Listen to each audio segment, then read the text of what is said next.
What's up with it, man? Y'all jump on up in here, man. Say, man, it's nighttime, but y'all come on up in here, man. We got something to talk about. I just want to speak on this real quick, man. But y'all come on up in here. Mm. Yeah, I want to speak on this. Bam, here it is. We finna do a little talking, y'all. Finna do a little talking. I want y'all to come on up in here, man. Y'all come on up in here. Let's go. Yeah, let's go. Come on up in here, man. I like this. Yeah, man, I like this, man. But it ain't gonna be long. It ain't gonna be long. It ain't gonna be none of that. We just gonna get to the point. Y'all see what's happening. So I just want to speak on it in 1 second. Hey, what's up with it, y'all? Y'all come on in here. Y'all know what time it is, man. We finna rap about this. Oh man.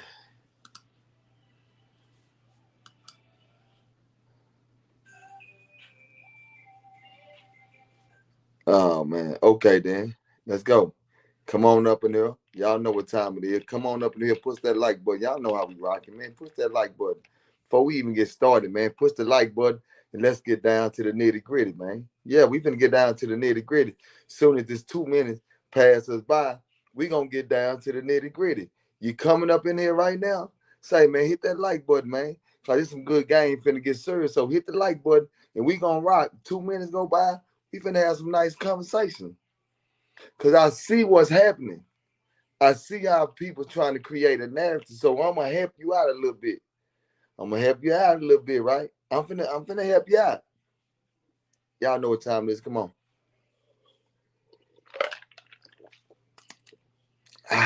It ain't gonna be long. Trust me.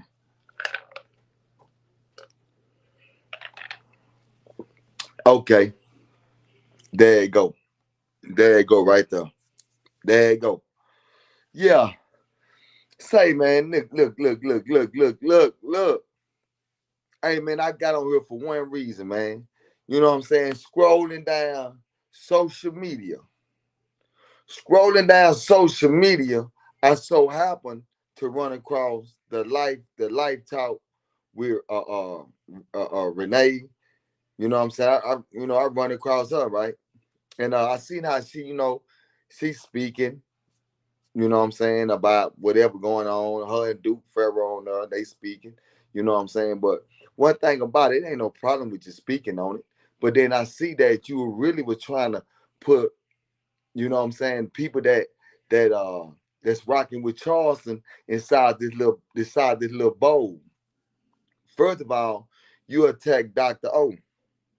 First of all, you trying to attack Dr. O who don't even have no knowledge of you. She ain't said a word to you. There's nothing that she said to you to be very disrespectful. She's a businesswoman. She handle business, right? She handle business on a high level. She never done nothing to nobody for her name to be brought up on the internet. She haven't done anything. All right. Only thing that she has been very successful in everything that we got going. Okay. So I want you to understand that. Two, you were really trying to throw a slug out there about that boy Dewberry, man. You tried to throw a little slug out there. Yeah, man, they doing it. You trying to throw a slug out there. Well, let me tell you something, huh? This no disrespect. I'm not here to bash or disrespect, but I'm just here to give you some real game because when you said that, I kind of went in there on her little what's name live. And I said, hold on, man, let me go on there. I mean, she want to know what's happening about the dude. Let me go on there. And I was in the, I wanted to go on the live and just speak with her a little bit. It didn't happen. Cool. See, one thing about this game is this here. I hear everybody talking, everybody trying to get a narrative and paint this picture so everybody else can follow, what you saying or how you saying it, right? It's like this here. You saying the same thing, little mama. You saying the same thing. Well, he not doing this in the community. Hold on. Well, he not doing this in the community. He not doing this. He not a 5013. You saying the same thing. You saying the same thing, but you saying it from a far distance. You saying it from a far distance. You not saying it to where you done came here and you done your research. You not saying it from that angle. You saying it from an angle where you want to paint a narrative like, say, man, we got to do something about this guy. He spoke bad about me. He did this, he did that, right? Y'all like, listen to what I'm saying. Then you want to bring up, do you think he's going to turn on Dewberry? Homie, listen. I didn't meet Charleston White on the internet. I didn't meet Charleston White on this internet. Me and Charleston White, we've been knowing each other for years. 30-some years now. Going on like 30 years, like, damn, 30 years now. And we've been cool with each other for that long. Before the internet. All right? Now, to give you a briefing, and I want you to listen real close so you can have a better understanding. When I came home in 2010, Charleston was already speaking in schools. He was doing all the speaking. He was doing that. He the one that when I got out, hey man, let's go do this. Let's go do X, Y, and Z. See, you wouldn't have a conversation with people that wasn't on the front line when this work was being done. Because your narrative is you want to try to prove that this guy's not doing no work, right? So what I'm telling you is this here. The work has been put in, man. We've been putting in the work. I'm talking about like this guy, he been doing the work. So at the end of the day, you can speak about whatever you want to speak on, but let's try to put some facts out there a little bit. And then if you really want to know what's going on, why you don't make your channel to where it's open and you'll be able to get people to come in and they can be able to have a conversation with you about what's going on. You see what I'm saying? So I just really want you to understand that. You know what I'm saying? Because at the end of the day, a lot of work is being put in. A lot of work is being put in real life. A lot of work is being put in. So when I say that, I'm saying this here, Ms. Rainee. I understand what you're trying to push. My problem with this whole situation was how you try to put my name in that situation when my name should have never been in that. My name should have never been in that situation. My name should have never came up in that. Dr. O name should have never came up in that. Let's keep it all the way live. Why would you want to go all the way out to try to put those, hey man, yeah, Dewberry. No, why do that? There's no reason to do nothing like that. At all. There's no reason. Everybody got their own take on anybody in this world, man. This is a big old world. But I tell people this here over and over and over again. And I'm just being real. If you gonna say something about Charleston, you gonna say something about the rappers. You gonna say something about this person or this person or this person. Just be fair with it. And that's y'all business. But when you try to put me in a situation because I'm rocking with them, come on, man. Don't do that. Now, don't do that, little mama. I know you trying to build your platform up and you use it, and you got to be truthful to yourself. You using the Charleston White name. And guess what? Ain't nothing wrong with it. Because if you use Charleston White name, you know one thing, them views gonna go up. You know that.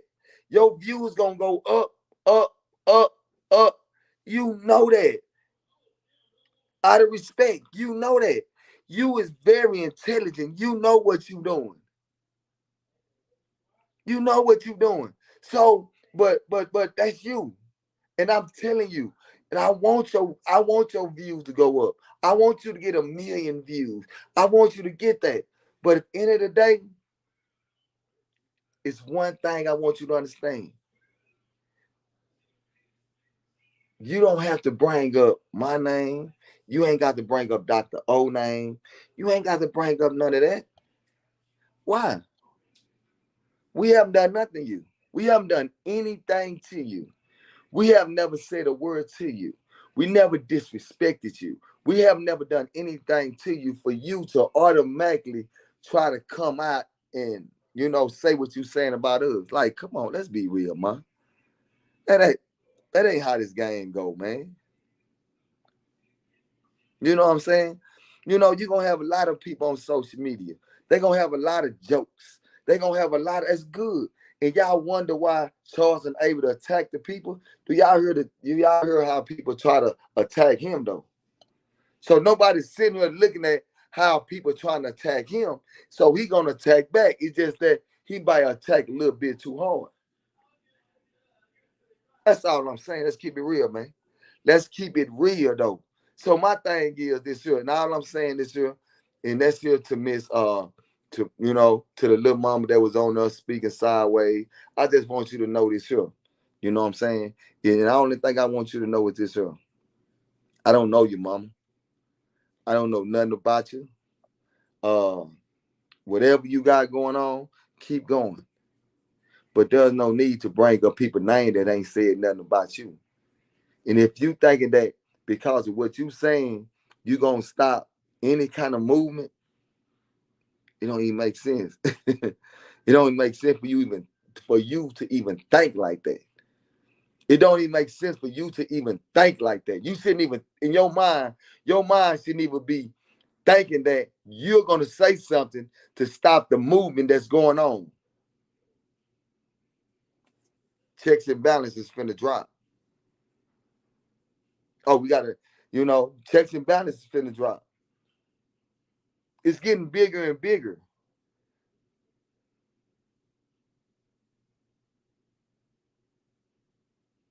Now, so I'm gonna drop this link, Duke. I'm gonna drop the link for you. I want you to come in. I want you to come in, Duke.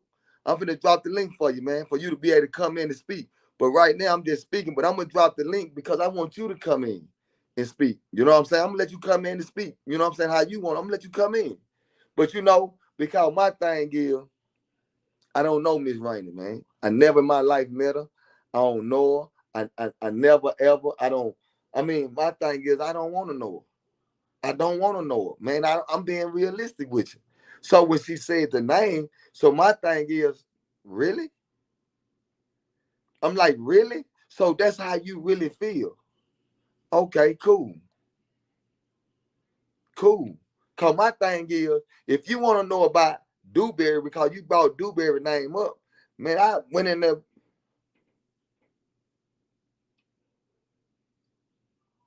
Hold on, I'm gonna let you in right now. Uh, finna let you in right now.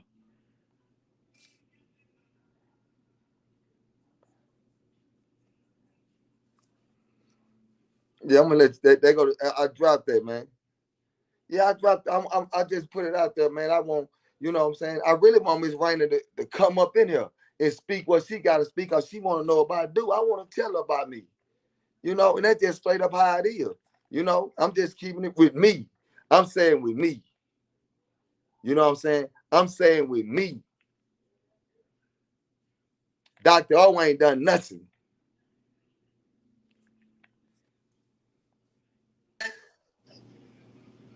Dude Barrett, peace to you, family. Hey, what to do? What to do?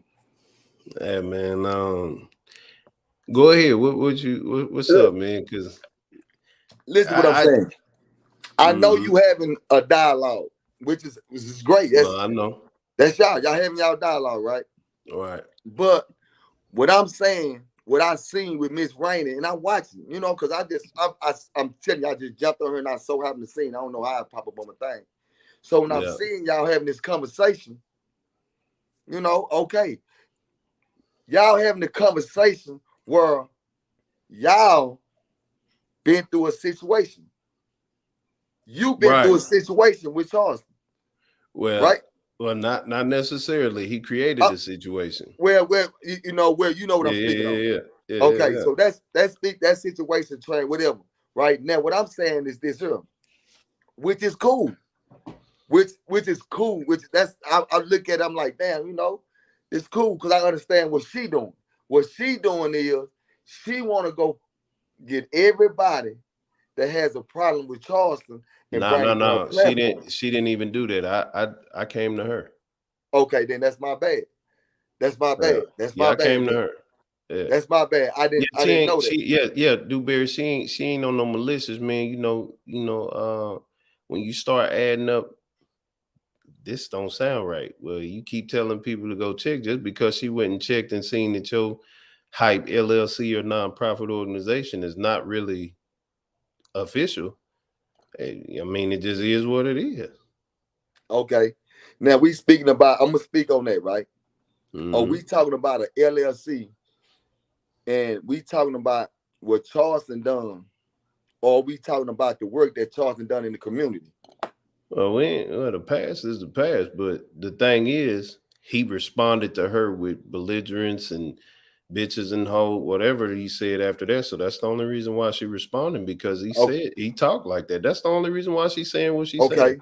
Now that whole situation that come about because she was a fan before the with the Kwame Brown situation, she was a fan, right? Okay. I don't think she was necessarily a fan. She probably heard him before, but I don't think she Okay. like subscribed to him or nothing like that. Okay. If okay. So with that being said, I'm just saying. Yeah, Now here it is. Him and Kwame Brown having a situation, right? yeah. Now after that situation, all of a sudden, here she come. Walk up. Now you mean to tell me that you haven't watched all the other lives that he done? You mean to tell me that she haven't watched all the other lives that he done? Nobody knew that Charleston White said that he raped somebody. Everybody ain't watched all them lives. Everybody don't watch everything he put out. Say, man, it's nobody in this guy. Man, you know what? This man is a sensation. I mean, Straight up. YouTube, a social media sensation, but in He's a real life, he's a no. he why in real life? Why he's not in real life when he making Because I more money? seen it. I I mean, seen it. what I have you seen a seen? lot of con men make money. I've seen a lot of drug dealers and con people make money. He ain't special. No. You saying special. I'm saying that what he doing it the right way. See what Nah. y'all saying, listen to what I'm saying. I'll give you a prime example. Y'all brought up one movie, right? Now, y'all got to go check out Checks and Balances again. That's another movie, right? Hold on. That's one. Then you got to check out the other movie that's finna come out, right? So therefore, the movie game just got bigger. You get what I'm saying? It just got bigger because you know why? People look at what's said on the internet, and then you got people that go and find out. Man, let me check this out, man. Is Duke Pharaoh, is this Duke Pharaoh nigga really goddamn me this and that? He say he did. See, let me see. Let me go check it out. So when niggas go back and check out Duke Pharaoh, nigga gonna hear this story real. Man, Duke Pharaoh, that nigga, this just real talk. This real talk. What, man, I was locked up with that nigga Duke. For real, man, that nigga smart in the motherfucker, man. I was sitting down with that nigga, talking to that nigga. Man, that nigga smart in the motherfucker, man. That nigga cool, man. Okay, right? That's one conversation with a person that was with you when you were doing time. Okay? Now, I don't know Duke. What you know about Duke? Man, I remember I seeing that nigga Duke on a goddamn bus, ride on Keys and Pope. Got off a goddamn bus to do some squabbling. To me, that was the craziest shit I ever seen in my motherfucking life. Right? I say that what Duke Pharaoh did. All right? Now everybody else talking about everything else. Duke Pharaoh, whole ass nigga, that nigga a bitch. That nigga suck this and suck that. And what else? I don't know. All I can say is what people done told me that met you. We don't know nobody on the internet. I'm just keeping it real. That really know you. I don't know nobody. The people that done said something to you, said something to me about Duke Pharaoh, this is what they said. Yeah. And the thing is, ain't nobody never say I sucked anything. I probably sucked some titties or some pussy, but ain't nobody never said no outlandish. But the thing that you said about new movies and stuff coming, Will Smith, he smacked Chris Rock and he got kicked out of the academy. You understand what I'm saying? It's some people that done said the N-word and they done lost all sponsorships and everything. So just think of this. Think if 85 South, the people, producers, and the people that sponsor them and work with them say, hey, that video that you have of the guy who said it out his own mouth, he raped people and he's an advocate for rape and beating women. Can you like kind of push that to the side, because we got investors that are helping us invest with you. We don't want that to even be a part of the discussion. You understand? You can say what you want to say, but stuff like that and the way that he's talking and everything that he's saying, that can put y'all out of work. It might not put you out of work, Dewberry, because you can go and do your own thing. You can be Dewberry. You got your, like you told me on that live that I came in on with the one that got 20,000. What'd you say? I'm Dewberry. What he got going on, that's him. He my partner though, but that's him. I just like what you saying right now. I hear what you saying to Rain. You Dewberry.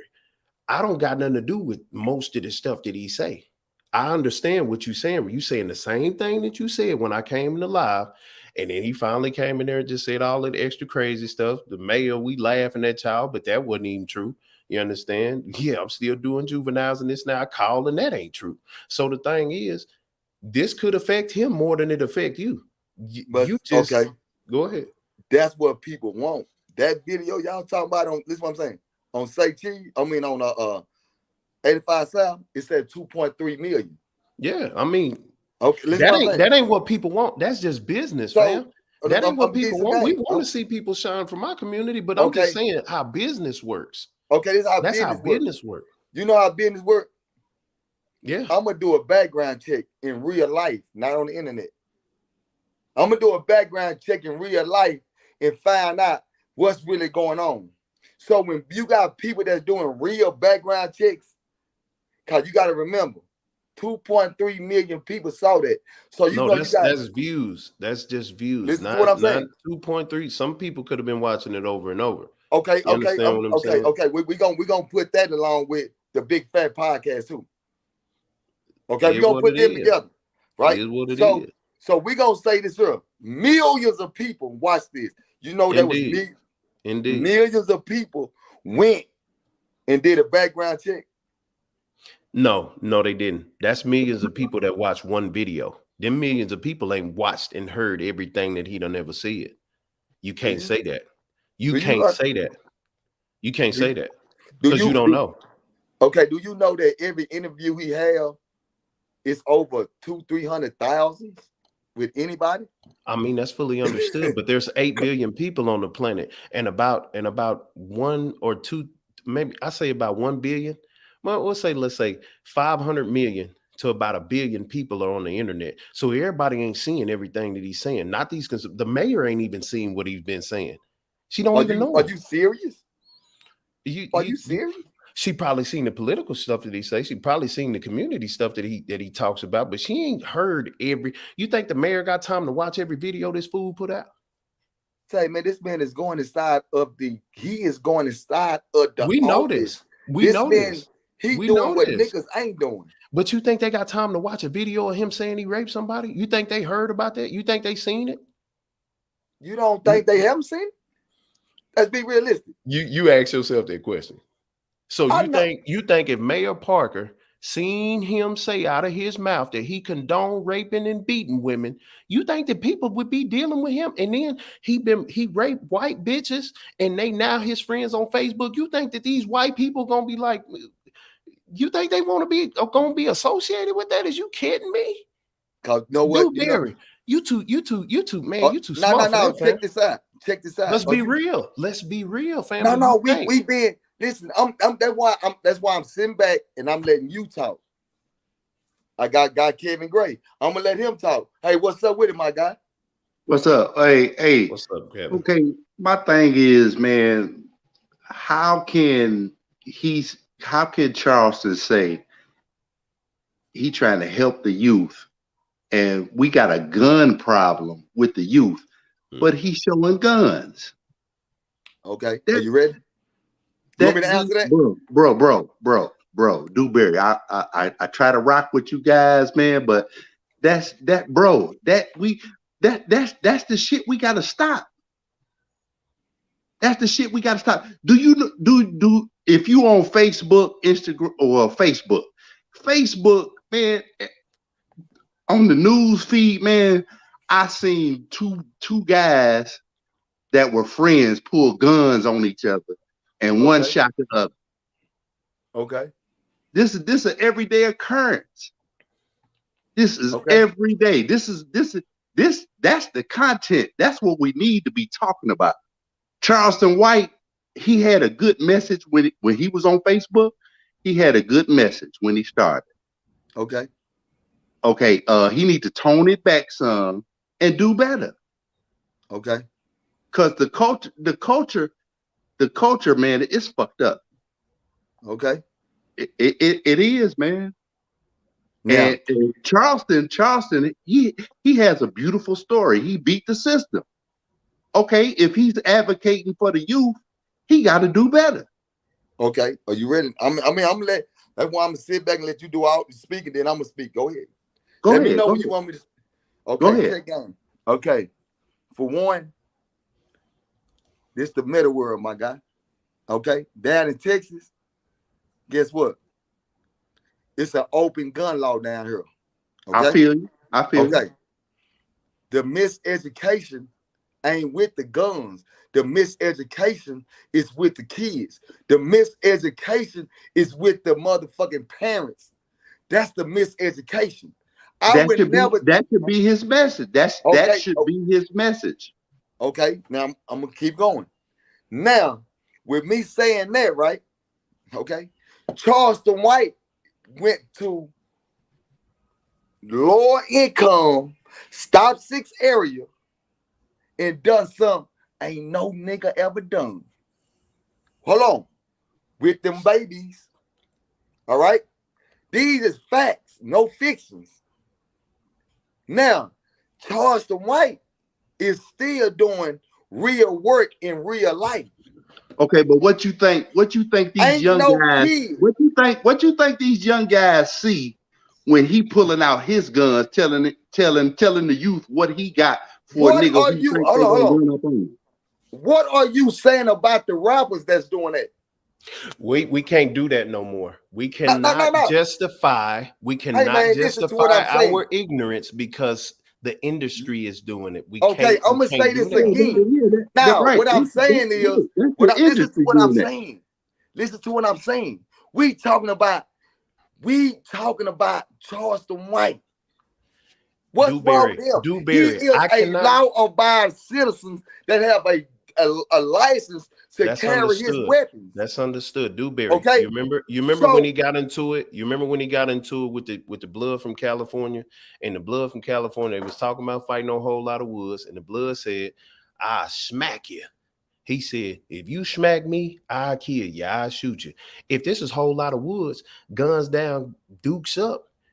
What is you talking about a gun for when he talking about smacking you? That's what I'm saying. Like that don't even make sense, Dewberry. I want you to it makes a lot of sense. You don't touch no grown man. If that grown man say don't touch him, you don't touch no grown man. But it was a fight that was supposed to be set up. So what are you talking about? Listen to what I'm saying. Between them two. So what are you saying? Listen to what I'm saying. If I tell you don't touch me, nigga, that mean hands off policy. That means that if you see me and you touch me, that's some scary nigga shit, fam. If you can say what you can say it how you want to say it, homie, you can say how you want to say it, right? That's throwing rocks and hiding your hand, fam. Like you scared. Don't be talking shit to people and setting up fights, and then nigga, you don't want to fight. Now you want to shoot somebody. That's the problem we got now with the young niggas. They don't want to fight. They don't want to eat. That's what's happening right now. And he's the byproduct of what the fuck we really want out of our community anyway.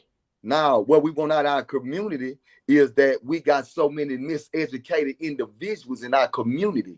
And how many motherfuckers that's willing to talk on the internet is in the community doing the real work? See, this is what I talk about right here. If you are in the community doing the real work, I can sit back and be like, okay, let me sit back and check you out. See, I'm talking about real life. See, y'all still talking about the internet. No, I'm not talking. Screw the Y'all internet. talking about This what's has said on the nothing to internet. do. This has nothing to do with the internet. Anything that I'm saying, everything that I'm saying has nothing to do with the internet. This has to do. I come from the hood, fam. I come from South Dallas, fam. I come from where niggas is killing niggas behind this and that and don't want to fight, fam. That's what I'm talking from experience, not the internet. If you're gonna reference the internet, if we as the elders showing guns, what you think the kids gonna do? Dewberry, you come from this. You know what we talking about. That is talking about if we as elders showing guns. I'm never going to tell nobody to put listen, man. We need them motherfucking tools. He's picking on people. He's picking on people and then saying, I'll kill you. He's picking on people. And when people respond, then he say, I'll kill you. He's bothering people. He did it. He did it to everybody, fam. What is you talking about? The boy down in Houston, he's calling them out. Listen, he's calling them out, and now he want to shoot somebody. That ain't the amendment. That's not part of the amendment. That ain't a part of a responsible person with a gun. You don't pick no verbal altercation with nobody and fights and this and that. And then when they respond to you now, I'll kill you when you come. No, you can't do that. You're gonna get more clicks and views if you showing them guns. You're gonna get more clicks and views than you would if you just got a positive message. You're a real OG, fam. That's weak, fam. You can't do that. Listen, okay. Y'all, I'm letting y'all go. Y'all see how I'm letting y'all go? I'm letting y'all go ahead. Because at the end of this day, y'all sitting there talking about he's showing guns. Nigga, do you think that's the problem? Because it's not about showing the guns, or is it? It's not about showing it. It's the intention. It's in schools. This guy is doing real talk. Yeah. This guy is doing real things that everybody on the internet ain't doing nothing. Listen, I seen a video. I seen a video on Facebook where it was a bunch of kids. I don't know if they was in school or at the rec center. The one young guy, he opens up his bag. He got like 3-4 Glocks in there. It was in Chicago. And another child, he comes in there. He opens up his coat. He got a Draco or something. That's sad. Kevin, let me say this. So you talk about ask you this, sir. Where did they get their behavior from? They got that behavior from Charleston White. But that ain't it. Hold on. No. I'm asking the question. You deflecting now. You deflecting okay, Kevin, let me say this. I'm asking you, where did he get that from? I'm finna answer the question. He just said you see him in schools. He just went to a school not too long ago. He cursed out the kids. He cursed out the administrators, the teachers, because they didn't want his program. So what are you talking about, fam? And that was the first time we ever seen him go into a school on the internet. So he cursed all of them out. He cursed all the kids. Fuck them kids, nigga. Fuck them nappy head niggas. What are you saying, fam? What I'm saying is this, girl. Exactly. Now I'm gonna tell you exactly. Now I'm in the schools right now. Hold on. Let me speak. I'm in the schools right now because of Charleston White. Okay. Tell CW it's a better way to get his message across. It ain't. If he listen, see, you came along now. See, when he was doing it 10 years ago, I'm nowhere around. I've been following CW and I'm older than both of you. I'm older than both of you, bro. I done been here before. Listen, homie, I'm gonna give you some good game. I'm not caught up in nobody's age. Cause guess what? I'm around older guys every day that got professional game that I receive game from on a consistent basis, my guy. I respect you as being an older guy, but I receive game every single day. You hear me? It's real life, nothing animated. So what I'm telling you is this here, homie. It's a million ways to skin a cat. You just choose one. It's a million ways to skin a cat. You choose one. Because when I speak to anybody that talk, this is what I say. What are you doing in your community? Okay, well, I'm going to stop right there and I'm going to say this here. Hey, you want me to go first or you want to go first about what we're doing now? I'll go first. Okay, you go first. When Lil Sock needed money for his burial, we sent that. We helped build that up. We got people motivated to send money for Lil Sock. When Dallas had the blizzard and all the lights and power was out, I got my fans and supporters to send money back home. I'm way over here. I still be doing for my community from way over here. Okay, that's just two things. That's just two things. I mentor. Dewberry. Check it out. I would love to get your personal email because I'm a home builder. You feel me? I'm a home improvement guy. Now, if he want to add something to his repertoire, I could come and teach these young boys how to do anything in the home. You know what I'm saying? That's my way of trying to give back because they do need codes and trades. These young guys do need to learn something. Oh yeah, one of the biggest things. I went to the Whole Lot of Woods event. I went to they said they had 10,000 on my head, and I came to it for a good cause for our neighborhood. Y'all put the guns down, and put the gloves up. I did that for the community. So all these young men who seen me get in the ring, and it is what it is. See, they probably want to fight now instead of picking up a gun. It is what it is. I help my community in so many ways. Okay, if that's just how you look at it. That's working with the kids. It was women and children. And what is you saying? Why you downplaying my community? No, you did good. It's okay. No, you did good. All right, no, I ain't gonna downgrade you. Yeah. I don't want you to feel like I'm downgrading you, dude. You can tell by the response. No, I don't want you to think I'm downgrading. But I'm gonna say this here. Good job. Appreciate it. Kevin, hold on. Good job for what you're doing. I'm not gonna bash you. I'm not gonna bash you. Listen, I just got here in Texas. I just got here to Texas. I've been in Texas like maybe a year or two. You know what I'm saying? I love it here, y'all. The gun laws are sweet. You know what I'm saying? But we ain't got to show guns, man. Come on, man. Okay, but I'm gonna sit now. Now y'all said that, I'm gonna come back again. You still just saying the gun laws, right? The gun laws ain't the problem. You know what the problem is? We know that. We know the gun laws ain't the problem. Let them talk, Kevin. Let them talk. My thing is this here. It's the education about the guns, right? So the education about the guns is more important than the guns.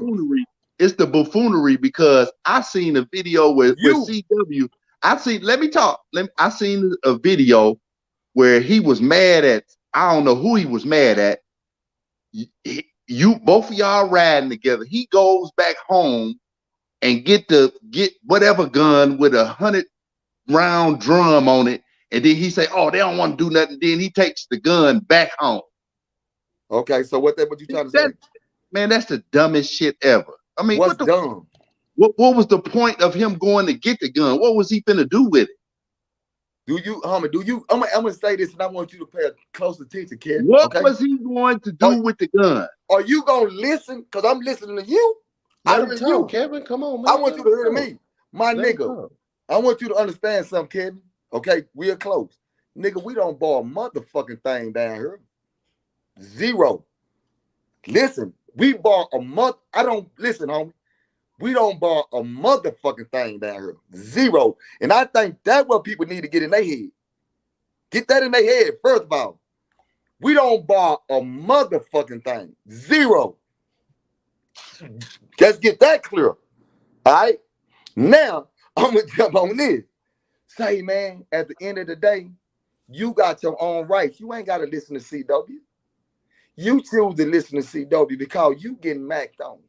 If you didn't like what CW is saying, you would turn that channel. And you know what you would do?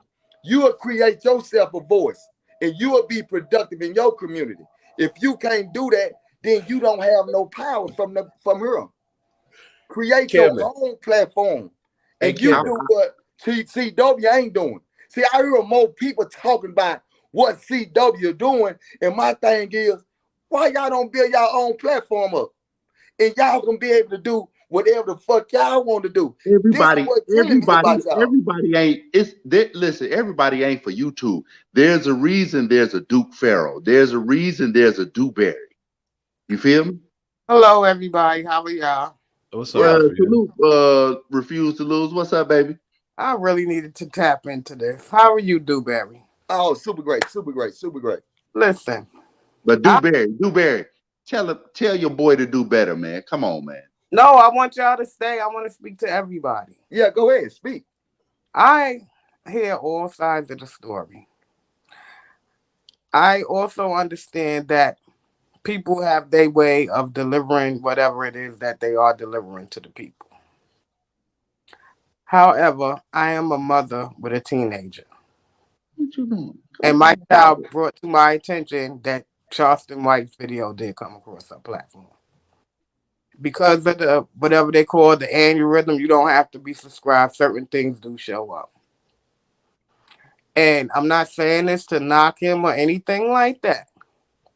But what I'm saying is if you do have those children that are out there and we telling our children it's okay to have a fair fight, maybe even get beat up and go home, that the answer is not to go get a gun. And for Okay. the woman that's in the audience that is saying that men are feminine for speaking on other men, but are constantly calling themselves the victim on these Mm-hmm. streets, you are wrong. Yes. Because there are mothers out here that have small children that love to hear these conversations. Mm-hmm. Both sides. Because we do know that peer pressure is real, and we do know that things do happen. And I do have a brother that was shot in the head. So, woman, for you to be in that audience trying to debunk this conversation that is real life conversation, please stop. And These can I say this? Because my phone, my stuff finna die. Mine's finna die. So when Kevin said that he got into it with some kids and went home and got the gun with this and that and this, those were kids. Them ain't grown men. So what she's saying right now is valid, and it reconfirmed exactly what Kevin said about him going to get the gun and bring the gun, because it's a mother out here that feels the way that she feels. It's a lot of people that feel like this.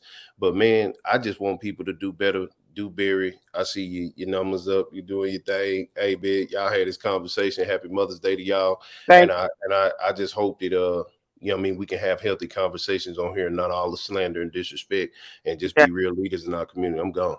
Take care. And again, Already. I'm not here to judge anybody because Right. that's not my shot to call. Okay, Yeah, mama. I feel like Dewberry. I feel like you the other side of Charleston. You know what I'm saying? Like you done been through some things. A lot of shit that happened in your life, and you trying to give the game. You know what I'm saying? Charleston been through a lot. He trying to give some game, but you can't do it showing the guns. When the kids see the guns, that's the shit they idolize. They idolize that shit. They gonna go do the same thing. It ain't about uh knowledge of the gun laws and all this Man, old shit. Man. okay, They I'm gonna just say this again, and I'm gonna speak to the lady right here. The Yes. number one problem that we have in our community, and I it's don't want private. is no. Quit letting the internet raise our babies. Yeah, but Quit letting this. we See, can't listen to what I'm saying. get away from that. We Listen, can't get away from that. my No, daughter no, has no, classes no, at school on YouTube. They do no, video. no. Go ahead. Oh, listen to what I'm saying, Mama. When you on YouTube, Mm-hmm. there is a thing on everybody page that certain things that never come across. I So when you understand. try to open that up, you're not only if that student is seeing that student is seeing other things as well, right? Let me. So Go ahead. I'm gonna let you talk, Mama. So my thing is, are we worrying about Charles White came across her thing, or we saying ourselves, let's educate our kids about what goes on in the meta world. Let's educate our kids about what goes on in real life. It's called education. See, my son, he'll be on the internet. I watch everything he watch on the internet. Cause when his phone come on, I watch everything he watch. Huh. Yeah, I'm watching what he watch. So my thing is, we need to start making sure that we on top of our babies. Because guess what? That's where it started at home. It See, starts in the house. I understand that. I didn't come up here to slander. No. We just having a conversation, Mama. I don't want you to feel like Yes, that I'm bashing yeah. you, but I didn't we come. just having a conversation. I get it. You know, I'm not slandering him. I'm not doing none of that. What I am saying, and you're right, it starts at home. And that's how come she did bring it to me and she didn't take it to her friend. And And so your when job is to educate her, right? listen to me, let me Oh, finish. I'm sorry, Mom. Go ahead. When doing that, I absolutely did remove a lot of things from her being able to see. I absolutely do go through her phone. But what I'm saying is that yes, it start at home. But guess what? How many of those homes have crackhead parents? Where people wait a minute, where the public don't know that their parents are doing these things. But those people are not watching their children's phones, right? Facts. And so what I'm saying is, even though we may feel how we feel far as the internet raising our children, there are actually homes where people rather give their child the phone so they can indulge in what they're doing to keep their child busy. But wait a minute, is it the child's fault? Is what I'm saying. And I'm almost done. When I say is it the child's fault, right? So though this child got a parent or parents at home that they may feel don't care, they could do what they want, they could watch what they want. And again, not only him, I don't want to do that to anybody. Is it fair that we as people that have been through some things, is what I'm saying, that have been through some things, and God forbid those things had taken us out of here, who would be the example for our children, is what I'm saying. That have been through something. Okay. God forbid those I'm gonna things answer that. out of here. You know who will be the you know Is what I'm saying. That have okay. been through something. Okay. God forbid those I'm gonna things answer that. out of here. You know who will be the you know Is what I'm saying. I can't hear you. Push the mute. You muted, Mom. I can't hear you. I can't hear you. That might be I too can't hear raw. you. That might be too raw. I'm not speaking anymore. Oh. I'm on mute. Oh, my bad. Now, I'm gonna say this here. First of all, when you just spoke about the parents, that's the crack babies. When you talk about all that, right? When you speak about all that, and then you say, who gonna be able to help those babies? Well, let me run it down to you, Mom. Now, I'm the one that's in the community. I'm the one that's holding the camps in the hood. Now, I'm the one that's grabbing them babies, taking them to, in football. Hold on. I'm the one that's going inside the school systems. I'm the one that's grabbing those babies, taking those babies shopping. I'm the one that's out there with them babies. So you want to know the next antidote is to get out there in the community and do the work. Tell these individuals that's supposed to be whatever they are to go in the community. Let's put the work in. Let's quit talking about it and help me out. Come in the community and help me out. That's what I'm saying. I want them to come out there where I'm at and help me out. Secondly, is this here. Now, I'm the same one that did 18 years flat. I got locked up when I was 15. I don't even hold that against me. And you absolutely not supposed to. And they make us believe that these things can stop us from going forth and helping other people. A lot of people don't have the strength that you have. So I do commend you. So that's what I'm saying. So I'm out here in the community ministering to young mothers where I am in my community. And I love it. And I'm not here to debunk anybody or anything like that. I'm loving it. I feel like we all need to do something. Hey, my God, what it do? Too raw, what it do? Hey, what's up, bro? Oh, I'm coolin', man. What's happening, man? Oh, nothing. I was just chiming in, man. I was just in the chat listening to everything, man. Y'all boys got a deep conversation going on right here. So I just Yeah,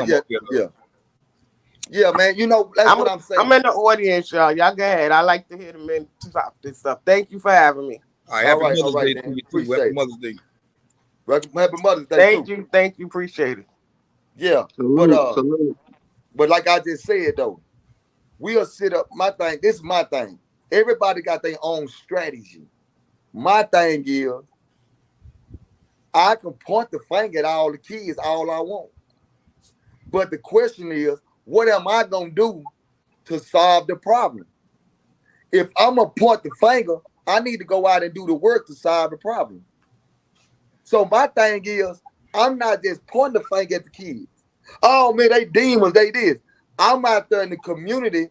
I'm trying to figure out what's really going on right here. I ain't on the fucking internet worried about what grown people trying to. No. I'm out there with them babies. I'm out there with them babies. I'm out there sitting down having quality conversations with these babies. Now, see, we can have a lot of conversations, but I'm asking myself, who gonna do the work? Who gonna do the work? I can come on this internet right now, and I can say, everybody in the world, y'all some B's and H's. I hate all y'all. I don't like nobody, right? And people will come over here and be like, oh, y'all heard Dewberry? He said he don't like nobody. He hate everybody, right? Then I'm going inside the community and doing the work. I can come on, people come on the internet and say anything. I don't get caught up with people. Well, man, do you know the most cunning people are the people that got the best conversation? Okay, well, okay. If we in the community doing the work, what can we do to get these guns from coming in and getting in these kids' hands? We can't stop. Go ahead. That's the problem. That's the problem. Nah, the problem, listen to what I'm saying, Kevin. I get what you're saying, Kevin. I get it. The problem is, it's called education. It's called education.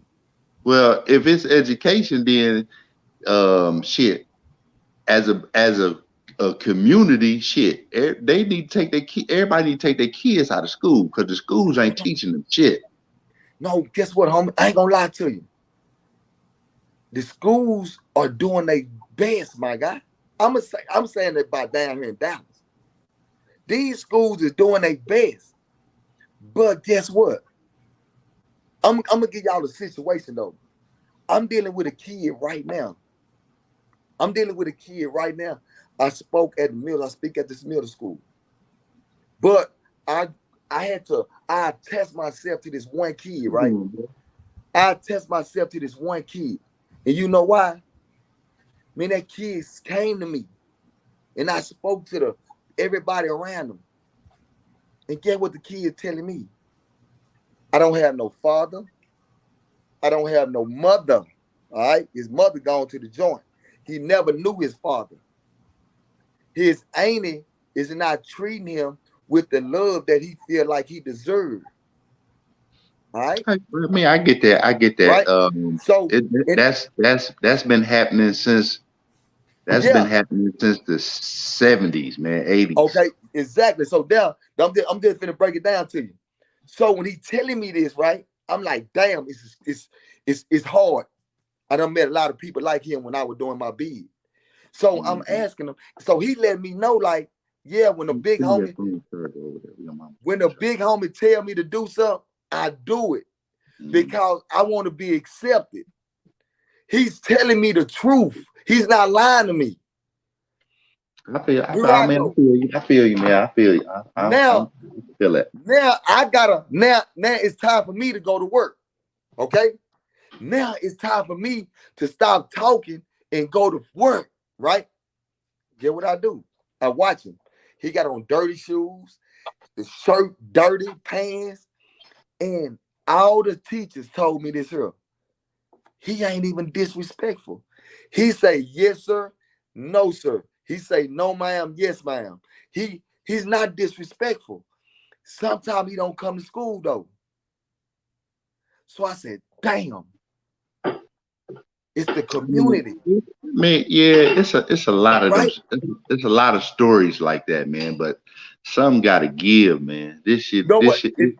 What got to give is me. I grab that baby. Come on, man. Let's go. I take that baby. I stopped. I'm gonna keep it 1,000. Say, man, what's happening? Man, I'm gonna take this little boy to go get some brand new shoes and stuff right here. I'm gonna take him to the mall. Well, he's still at the mall. He go in there, grab stuff, and run out for somebody else. So get what I did. Hey man, come on, man. In my car, picked him up, took him to the mall, had a couple of more of my partners. Huh, man. Appreciate what you're doing, dude. Man, keep up the good work, dude. Yeah, but see, the thing is, like, you can help that child. You can help that child, right? And he'll be doing fine, okay? And he'll have a phone, and everything will be all right. But he still got to see images on YouTube, Facebook, Instagram, Twitter, and you know what is going to change in his life in 4 or 5 years? Man, you know what's gonna change in his life? He got somebody that care about him. He got Okay, somebody that yeah, he got but somebody. you He got just one somebody that's person. grabbing him, homie. He You got just somebody one. grabbing him and pulling him to him, homie. He You got just somebody that's giving him real game. You just one person, man. The something got to change with the system, with the way these boys thinking and what's going on with them. A lot of these young cats, man, they ain't did a hard day's work, no shit like that. That's what You know we what I'm come saying? in at. That's That's what we. it's got to That's be what the leaders. it's more. It's got to be more than just getting them shoes and clothes and shit. And No. then and So then and then 2 years later, a year or so later, they still going to Instagram, Facebook, Twitter, YouTube. They seeing images of guys older than them. They got beef with somebody. First thing they say is, "Oh, this what I got for you. This what I got for you." Okay. So they'll be thrust right back into that situation. Hey, It's how called I be looking at it, bro. education, homie. Hey, how I look at it, bro, like for real, like we as like the older cats in the hood and shit, we gotta start leading by example, man. Like walking in, like walk a different route and try to teach these jits like some other shit. We gotta lead by example because hey, you as a child, you learn everything you see. You know what I'm saying? So and I ain't gonna lie, these jits right now, it's kind of too late for the ones up in that 15, 21. That shit by through for them. They gonna have to get it how they live. But we can start by in our house raising the younger kids, like getting them right. Boy, you know what you talking about. I talk man, about say, that man. True. That's true. That's you know true. what you talking about, man. I believe that. Florida. I'm from Florida. I'm from down Hollywood, Florida, down Broward County. But I live in San Antonio now. Man, listen, homie. You know what you talking about, my guy. That's What why I like did with them like babies, some homie. kid, I was talking to some young cats earlier, right? And I see the one young cat, his mother's there or whatever, but he's got on the outfit. He got skin tight pants on and shit, hanging off his ass, and then he goes and changes, changes clothes. He puts on, but he got basically the same outfit, different color. And I'm like, dude, you put these pants on one leg at a time like a female. I said, I'm telling them, like, look, bro, don't be the culture. Make your own culture. You ain't got to have your pants hanging off your ass.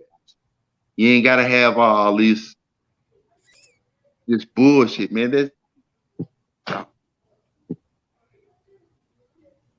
I can't explain it, man.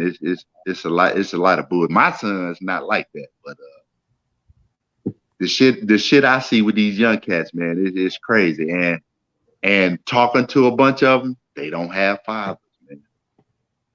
But like, look, I ain't had no daddy either. Like coming up, you feel Me me? neither. Me neither. My daddy come back from Vietnam. Like, fuck you got to keep them in the sports and shit. Cause like, look, if you ain't got no daddy in your household, if you ever played sports, everybody know your coach and shit was your father figure and shit like that. He always kept you on the right path. You know what I'm saying?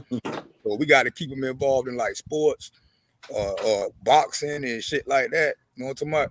Cause it ain't the guns. Like I feel what bruh saying. It ain't the guns or nothing like that. It's the miseducation how you teach them. Cause we need guns.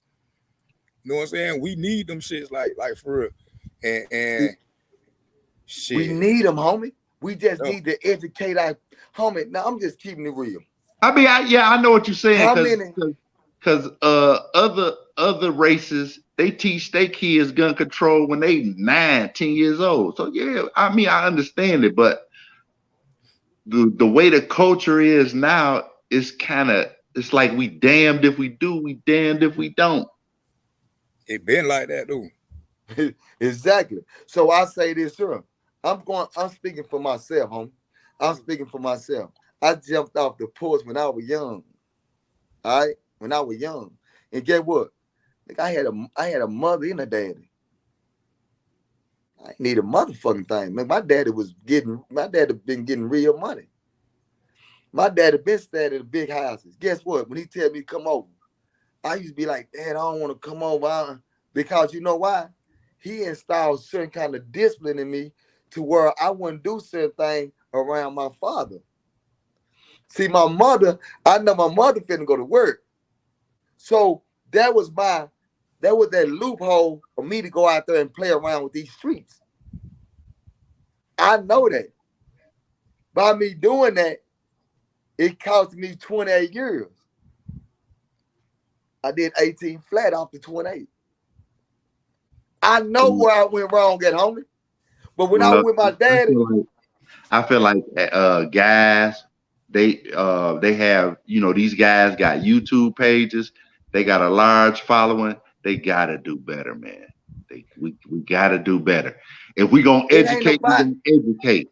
Y'all making this is what everybody. This is what I keep. No, listen, bro. We can't say, I'm just a character for YouTube and blah blah and so and so. Okay. Do you watch Denzel Washington? Come on, man. Don't. No. It's real talk, big homie. Do you watch Denzel Washington on Training Day? I know he's a character. Man. So when you telling me that you watch these individuals perform a certain type of way and y'all like that, you have your kids sit beside you watching Training Day. Listen, let me tell you this. Have you watched Boys in the Hood? I just got hip to YouTube maybe like a year or so ago. The only thing I was privy to was Facebook. This YouTube shit that I've been watching this shit for a year, man, this shit is ridiculous. People, man, you got guys on here say the dumbest shit. They guys calling other guys. It's guys on here talking about you sent me some text messages say you want to suck my dick and shit like that. This shit's crazy, man. But hey, so I'm gonna say this again. If you turn on the TV, I don't try not to watch TV, man. Okay, I'm just giving you a scenario. When you turn on that channel on YouTube, right? And when you turn that channel on, oh man, they doing something you don't like. Why would you go back to that same channel and keep on looking at it? Facts. And my thing is this though. I don't think Charleston White no influence to the shorties for real. Like the real influence is the same people that we was influenced by, like from your generation, Mr. Gray. Everybody was influenced from Scarface to Run DMC to Grandmaster Flash. The cool people who we wanted to dress like, be like, have money like, was either rappers, drug dealers, or we had respectable business people, black people in our communities that had like liquor stores and stuff. You know what I'm saying? So we kind of respected that too. That's the era I grew up in. Yeah, and in the 60s and all that. And a lot of people had, you know what I'm saying, went that route because they went a positive route because they saw other black people in their community and they was like, man, I want to be like him. I'm trying to do that. So we got a lot of influences, but we got to know who the real influences. When I see Charleston White, I see like Cat Williams with another chance to be out in the mainstream. Like it's really like Cat Williams, but he also hit a lot of veins about real shit. So that also, like, he do. It's certain things, there's certain things that real niggas not gonna do. Like when he talk about Muslims, like when he talk about Malcolm X, rather the life of Malcolm X, he ain't talk about Khalid Muhammad. You know what I'm saying? He ain't talk about, like, I could go further, but I'm saying a lot of niggas ain't never even did that, and a lot of niggas not gonna ever do that, and a lot of niggas gonna pussyfoot and be in motherfuckers' face and say, man, I don't want to hear that shit. So a lot of shit he do is bullshit. He say shit about God I don't like. and you know what I'm saying. I try to understand his angle, but at the same time, I don't have to watch that shit. And when I feel like watching that shit, I might type it up because I want to hear him talk shit, not because I want to hear his commentary on what we need to do. But like I said, what I was saying in the comments, I was saying I had to think about it. He make his money off YouTube, but in real life, he going places like doing shit like Dewberry. They putting shoes on kids' feet. And they going from school to school trying to make a put. So it ain't nothing I can say about that because I ain't doing this shit. I am doing that shit by like tapping in, and like always, you know what I'm saying, giving game no matter who I'm talking to and what little kid I come across. But I respect what motherfuckers doing. But I don't like certain shit motherfuckers say. But I do like certain other shit motherfuckers say. And when I thought about it, man, you got to think about it. When I first seen him, when I first saw Charleston White on World Star, bro, it was some it was some made up shit. It was some like OG Pookie Loke. I'm finna call the police on OG Pookie Loke on the South Side. I don't know if that shit was true or some shit, but it was some shit like that. And it was just funny. You feel me? It was just some real off-brand shit. It was funny. So at the same time, man, sometimes you gotta take shit for what it is, man. And I ain't looking. I don't want my nephews following Charleston White. And whether he was serious or not, all the points he making, it's more motherfuckers. I'd rather them follow me. You feel me? And every nigga should feel like that about their own. You feel me? What you should be doing, what you doing should be good enough. I mean, it should be what your kids should be trying to do, because that's the best thing that you could teach them. You feel me? People always want to send their kids into another motherfucking arena that they don't even know about. Then be disappointed when their kids don't make it, or don't understand what their kids going through when they make it. You know what I'm saying? Because you ain't never been in that arena. But you could teach a motherfucker your trade. That's what the world was really based on. You feel me? That's why you had the family called the Smiths, or the family called the whatever, the craftsman, whatever the fuck that was called. It was based on what they do, the bakers. All them motherfuckers cook in their house. You feel me? They know how to cook. I gotta figure out how I'm gonna teach these kids how to change a faucet and shit like that. I gotta figure that shit out. Hey, I had a little theory too. Like, easy. All you gotta hold on. Not trying to be disrespectful, not easy. All you gotta do is get out there in the community and go around there and do the work. My partner just did 22 years, came home, and this is what he's doing. He out there with the community building it up. So get what I tell everybody. Easy. Get out there and do it. Because the kids, they looking for somebody to look up to, homie. And if you don't give them nothing to look up to, they going to run across to the store and look up to the nigga that's at the store getting money. For sure. So people want to be sitting there like, well, I don't know what to do. It's a lot to do. Get out there and do the work. That's all I'm saying. Yeah. Miss Lee. Another thing, like I be telling. Oh, my bad. Go ahead. Miss Lee, what's going on? I want Miss Lee to speak. What's going on? What's your mindset? My mindset is, first of all, how y'all doing? And you know, Happy Mother's Day too. Happy Mother's Day. Thank you. I normally don't jump in. I just kind of send in the comments. But I'm going to say this. I know CW personally. I know he does the work. I know that he does have a brash way of coming off, but that is for attention. Because of him, my family now has started doing certain things annually that match him in the community wise, not just for profit for our family, but profit for others. So I know that there's work being put in. But at the same time, parenting starts at home. You can't depend on a CW, a Dewberry, not even a child's teacher to do the job that starts with you. It starts at home. It doesn't start when they're about to go to school. It starts young. If you see a kid is good with catching something, or they have good hand-eye coordination, put them in baseball. If you know they're good with this, they may be good at.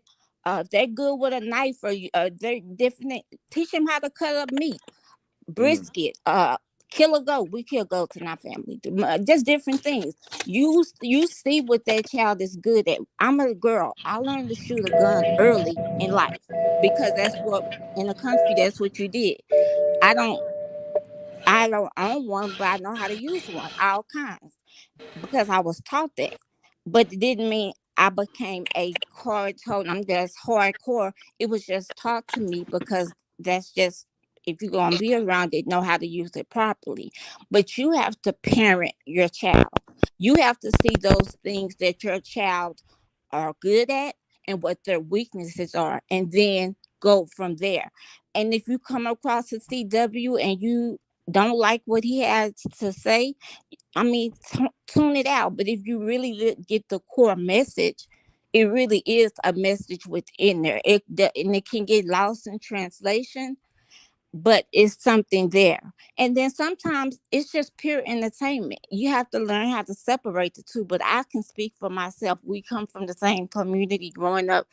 It's work being done, and guns are not only the issue. It's promiscuity, uh drugs. Just, it's so many other things. Guns really are just that's just a byproduct of what they're coming across, because they're coming across a lot of things other than just guns.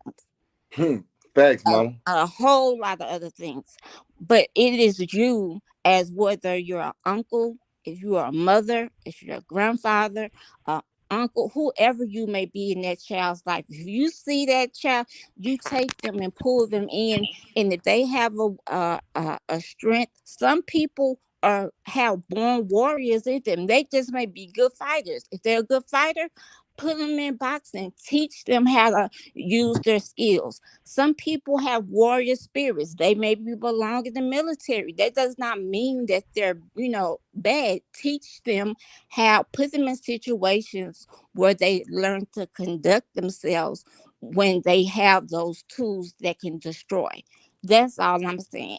Because it's not CW's place to raise it. What he's doing is he's just putting it in your face.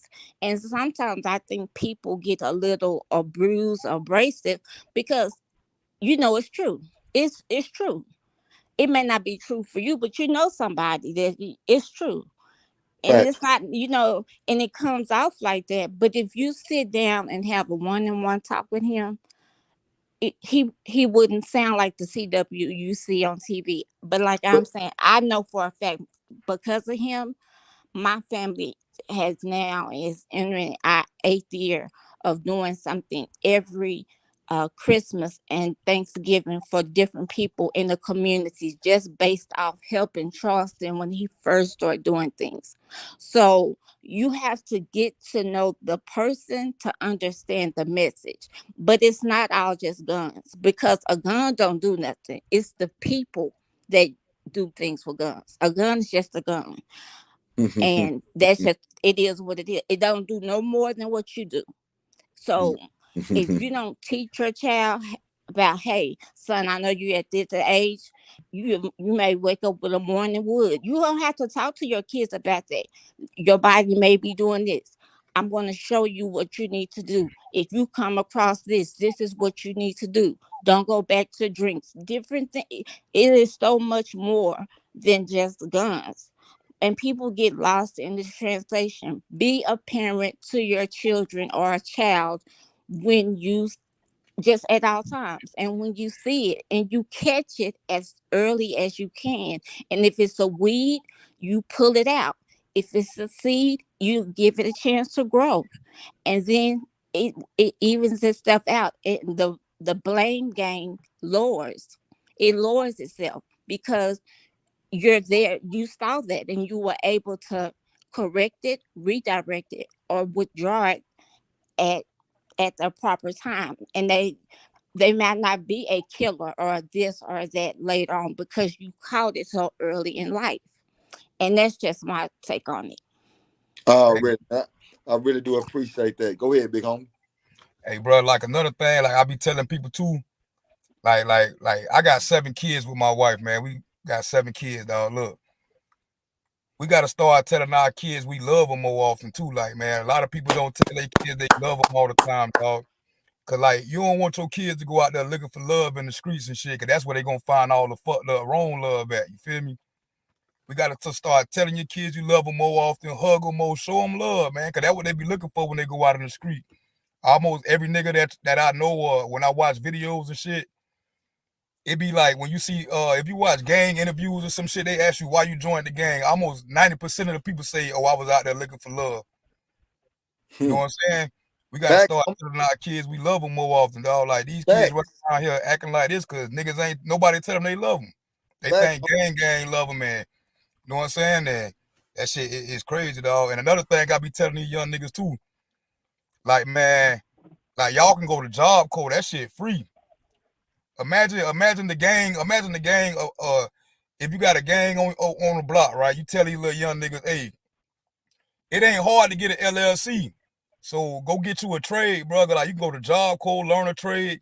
Y'all boys come back home, start that little shit up, get your little money up, start your LLC, get your truck, man. Y'all got a plumbing company now. Rolling around on the street like, hey, that trade shit, that shit'll take you a long way. Nigga, I ain't graduated high school. I made it 10th grade. But I'm out here I'm living life out here, dog. I drive trucks. I went and got me a CDL. And you know what? I'm gonna speak on that. Nigga, my nephew got out of high school. He an electrician. Now guess what? The same company he was working for, now guess what they doing? They partners now because my nephew learned the game and he got his own company. So it's all about who's teaching you, who's giving you this knowledge, who's telling you about an LLC, who's telling you how to do X, Y, and Z. See, this is what we steady talk. We steady try to point the finger at the kids, but we not understanding that if a kid has no direction, he's gonna be misdirected. That's just point blank period. So that's why I keep on saying what I'm saying. I hear a lot of people that talk. I hear a lot of people talk, bro. But at the same time, I watch less action. I rather see more actions and less conversations. So when I sit back and I'm hearing people run their mouth, well, Charleston did this. Well, you need to find out what he's doing in real life and not on the internet. Now I find feel out what like that man too, Charleston White, he got a message for the people. I think he just said in a certain way just to catch people's attention, man. So people can hear him and he can get his message out there. But you know what it is now, bro. I ain't mean to interrupt y'all, bro. But Charleston, that's cool, bro. But I think the people who understand, bro. So I think that we got to really discuss the real problem, bro. The problem is this: we keep the dope game going. You know what I'm saying? Ain't nobody selling that shit to us but us. You feel me? we Now don't this talk the thing. about that. They This the don't talk thing. about that. This the thing, bro. We got to stop. Because at first it was crack, this and that, but see now it's in ease into pills, man. And this family's being destroyed right now from them pills, man. It's ridiculous, bro. In Pennsylvania, you got people like zombie towns, just people on the corner, just strung out, bro, on all type of little dope, little fentanyls or whatnot, man.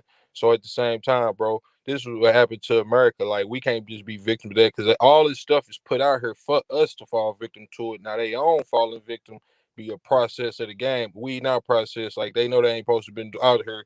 They might get caught up, but at the same time, it's really for us to get caught up. So man, we got to stop. For one, just like Rick Ross, the dude with the beard out in California, Yeah. his connect told on him, bro. Now that's the dude who's getting put on by the government. So it ain't your connect telling on you. That's not somebody telling on you. That is like infiltrate. That's like a conspiracy.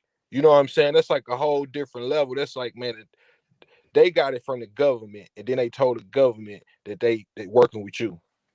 Yeah, You real. feel me?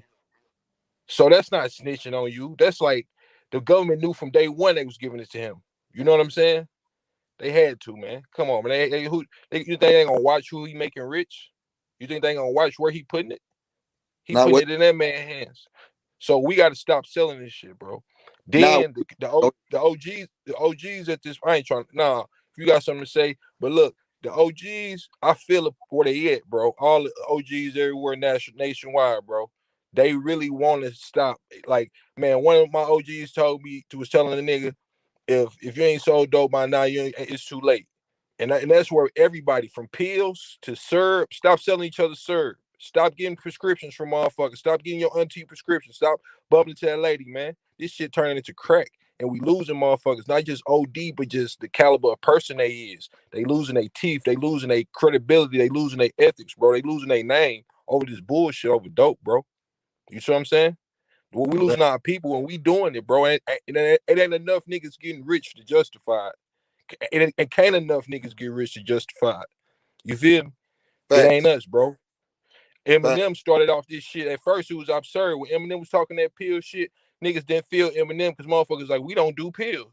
Now it's then just, you know what I'm saying, creeped into niggas' systems where niggas do them pills, man. So, man, we need to get off the drugs, man. For real, bro. They be using niggas like Future and shit like that to get on there and promote that man. shit. And then half Future them don't even be really. Half them niggas don't even really be on that shit like they be on. You know what I'm talking about? Them boys just get on there and push that shit, and half of them don't even be using that shit or nothing. You feel me? Them boys got that healthy exercising every day, but they'll get on there and make a song about that shit, them perkies and shit like that.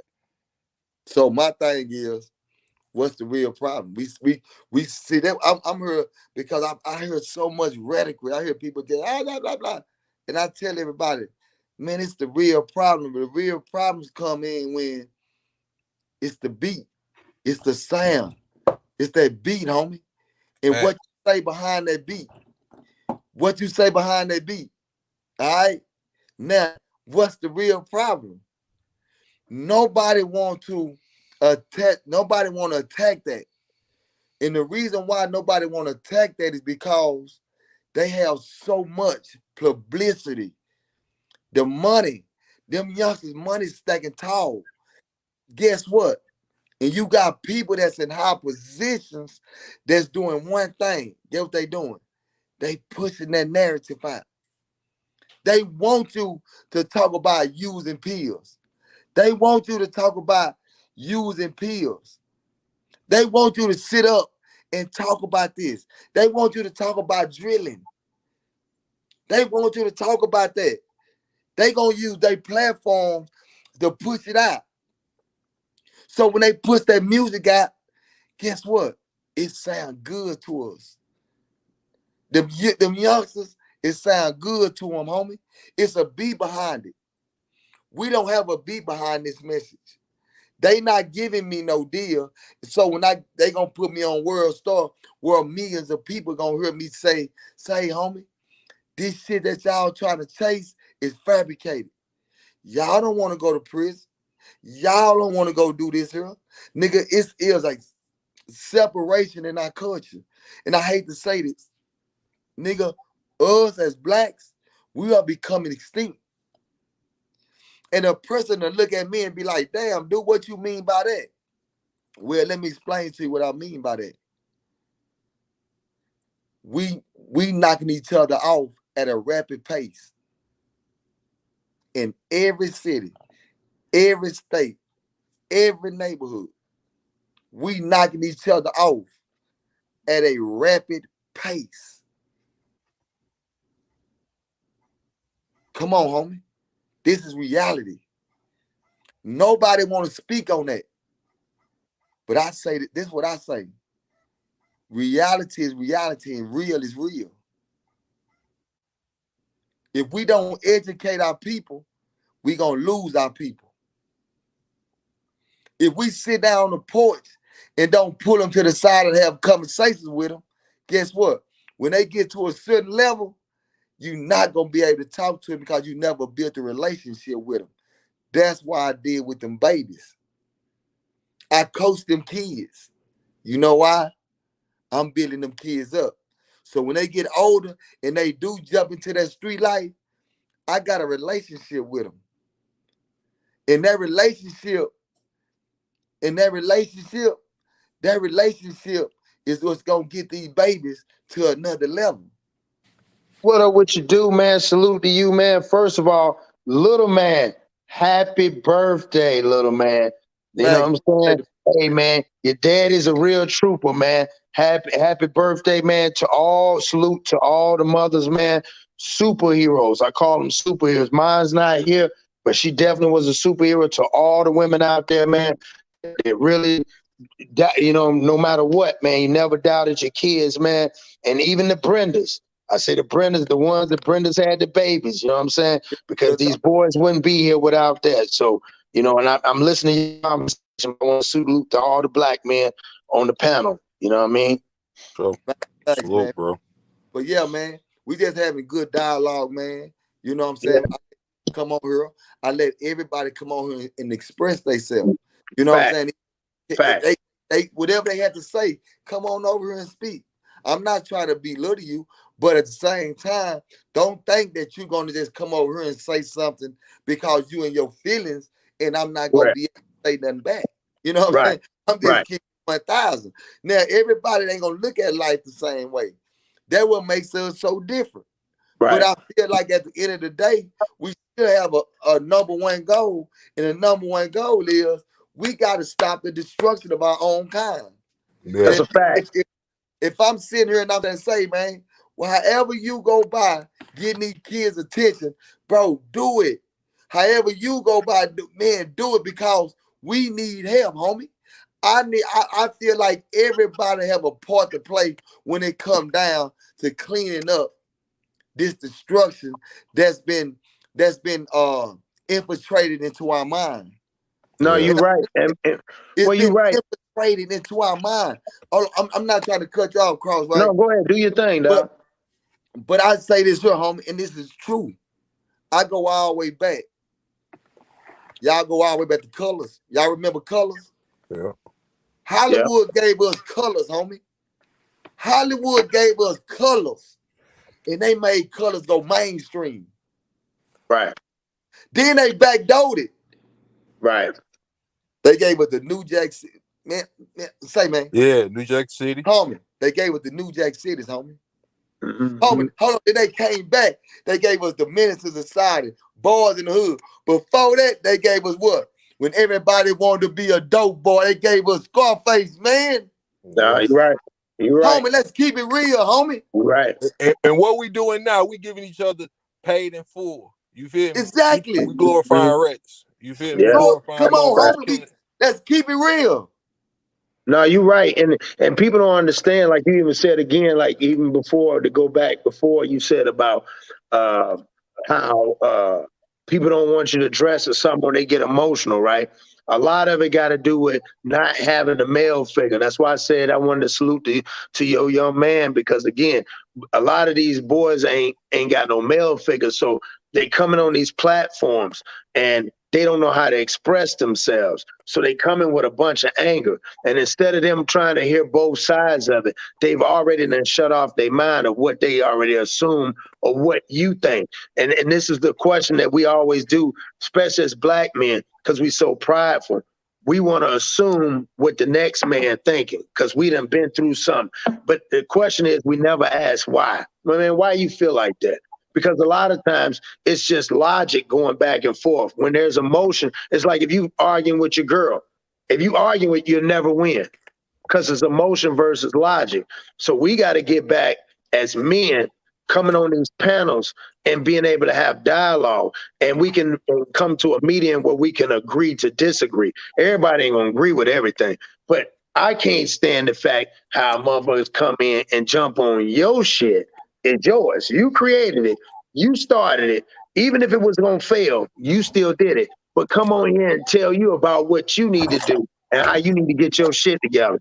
But them the same ones in the nosebleed seats screaming at you, telling you to put the play in the game, but they ain't even on the floor seats where you can yell at the coach. I can't hear you that far back. That's real shit.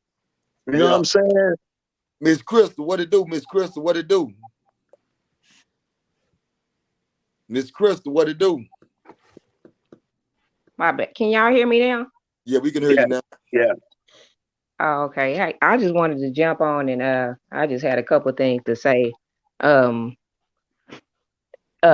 like what you guys were speaking about. And to me, I just want to kind of speak freely because we all niggas in here. And I just I just want to kind of keep it a little raw with everybody. And to me, I think it's just, we need an ass kicking day. We got too many. Mm-hmm. We celebrating too much. And, because I remember when I was coming up, our elders, like, they will cuss you out. They'll get in your ass. And a lot of people now, they just don't want to hear the truth. And when you tell them something truthful, they don't disrespect me, don't talk to me like that. But that's what the truth is. The truth is brandishing, it's convicting. It's gonna convict you, it's gonna upset you. If it don't, it's not the truth. Correct. Like it said in the Bible, and they told the prophet, like, man, you always coming with bad news. He was like, yeah, and if somebody come with that got good news, then they not a prophet. Like it's gonna be Right. bad. That's right. People want to, like how the lady said, crackheads. I resent that because my father was on crack, but you know, he didn't have nothing to do with the way I chose my lifestyle. He was a good father. You know, I Right. know crackheads who put their kids through college. And as Right. far as the drugs, it's always been drugs. Like back then, our parents was on heroin. And as far as Yep, the they was on music, heroin. You're it's right. always been bad music. Because back then, when that rock and roll came out, you can remember our parents saying that's the devil's music. Like it's It always was. going to be Fact. something. Fact. But Yeah. it's just time to be truthful. Like too many people, they want to coddle you and, you know, spoil you and be Mhm. sweet to you. And that's just not what the world need. Like it's too many lies out here, man. Like it for You know real. what? Hey, that's First of all, real. Like let's say she this, just bro. said though, like she just said, we had all that type of music. It was there. But what's missing right now? We still got that type of music, but what's missing? We don't got that same like love making music. What happened to Right. R&B? What the fuck happened to R&B? Why is it no more R&B? Right. Like Right. what the Well, fuck the that shit? R&B. I'm sorry. My Go bad. Go ahead. ahead. I'm just saying, like it's missing right now. They know Because that back in the day What? when Marvin Gaye was out and all that, and Barry White was doing his thing, it was more people like in love with each other and like But you now know why? You know why? it's You just know straight why, OG? hardcore everything. The females even acting like gangsters right now. Like it's Right. ridiculous. Yeah. Like look at China Doll. China Doll out here acting like, hey, you feel me? But you know why I think And it's like that? I get what you're saying too, because I mean I get that from guys sometimes too. Like they be like, dang, you kind of, you know, a little mannish These, now, but you know, these little that's girls, because I got older brothers, and you know what I'm saying, and like I did 6 years TDC. Like I've been out there in the streets. I was locked up for selling dope, so I've been in that wrong lifestyle before. You know, it took me a long time to you know, calm down and just really get back and, you know, and sit back, I mean, and take a look at life and find out, you know, what it's really all about to me, you know, for me, because it's different for everyone else. But as far as the R&B, I believe now, like these younger kids nowadays, they just speak a different language, just like we did when we was coming up. We spoke a different language to where our elders was like, what the hell is they saying in the music? Then they like, we don't understand, you know, what they're saying, and they they just ain't doing none of speak a that. different language. You know you what I know mean? what? To me. The young girls had B2Ks to like they used to hang the beat. My girl cousin used to have B2K posters all over their wall and we Yeah. had stuff like Destiny Child. Now like Yeah. all that's gone. That's why our kids like the boys Yeah. like and the girls want to do. It's like it's crazy right now. They ain't got nothing to like. See But that? this right here. See, that's how they play us, man. No, I want y'all to understand something, homie. Y'all saying everything right, and we want to sit back how they play us. Mhm. Homie, play us with the money. They showing Right. they showing all our babies. Look, if y'all ain't talking about drilling, if y'all ain't talking about destroying each other, if y'all ain't talking about that in y'all You ain't music, gonna get no we money. don't want it, homie. We not finna give you no contract.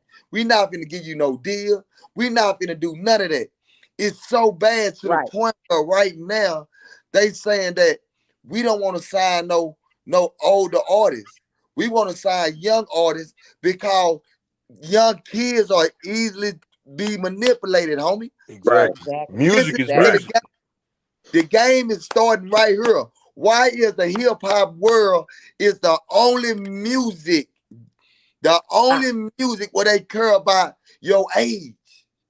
And I wanted to speak on what you were saying too. And I don't mean to interrupt you You again, good? Dewberry, but what you were saying about this music, about the beat that's playing behind it, like a lot of people aren't aware of the change in the frequency. So these frequencies, Mhm. Yes. and then so Yes. it makes Go.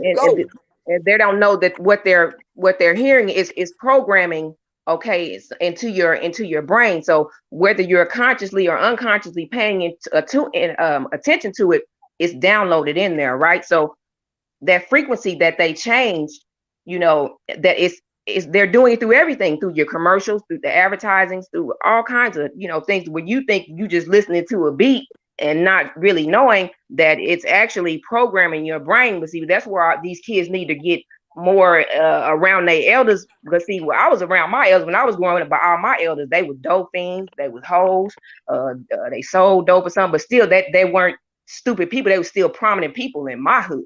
You know what I mean? Like they taught me, like my uncle used to say, they watching you through that TV. I used to think he was crazy, but this man knew how to take apart a computer and put it back together. And he would tell me that, for every transmitter, it's a receiver, and for every receiver, it's a transmitter.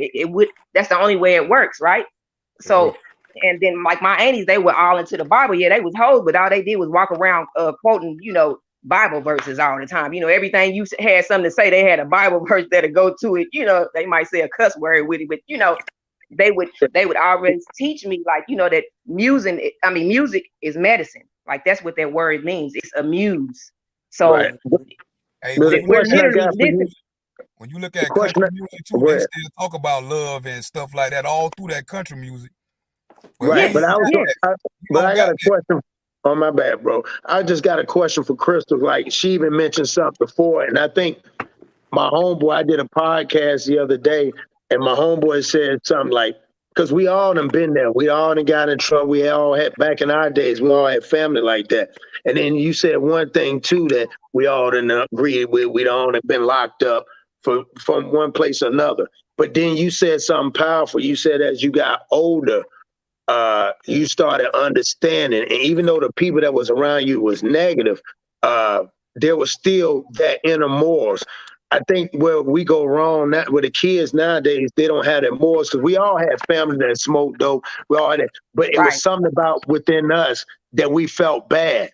The Well, scary can I tell part. you what I think Go ahead. happened? I'm sorry. Go ahead. Well, what I Go think ahead. happened is kind of like what Dewberry just said. Like, they pushed it in our face, the drug dealing on TV, right? So when they started pushing those movies, and in those movies, they would always show the dope fiend with dope in the, ugly, crazy. I was prom queen, crazy, where you didn't have no respect for these people no more. So we lost respect for these drug addicts and different things like that. So there came the separation between the elders and the youngsters, right? Because I'm not gonna respect you, and I think you sucking dick in the alley for, you know what I mean, for a cheeseburger, whatever, so there was a separation. You see what I'm saying? And so we lost respect for them, and there, so we stopped beginning to take that knowledge. We didn't want to sit down and listen to them, like, you can't tell me nothing because blah blah blah, that I'm selling dope and you smoking it, and not until niggas got older and seen, like, wow, well, shoot, you smoke, I smoke, down on me for that.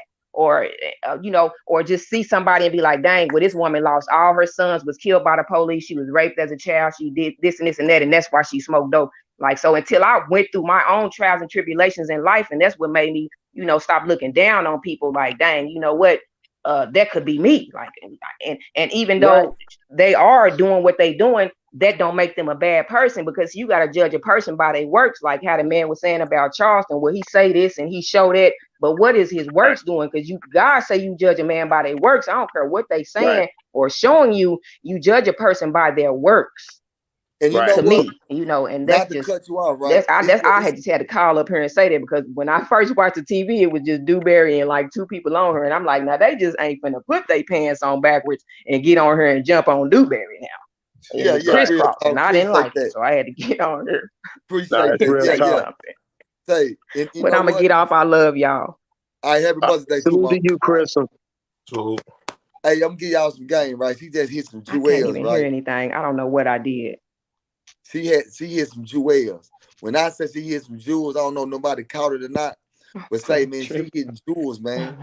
Yeah. Man, do you know that when it came down to dealing with our younger generation, they lost respect for their own mother.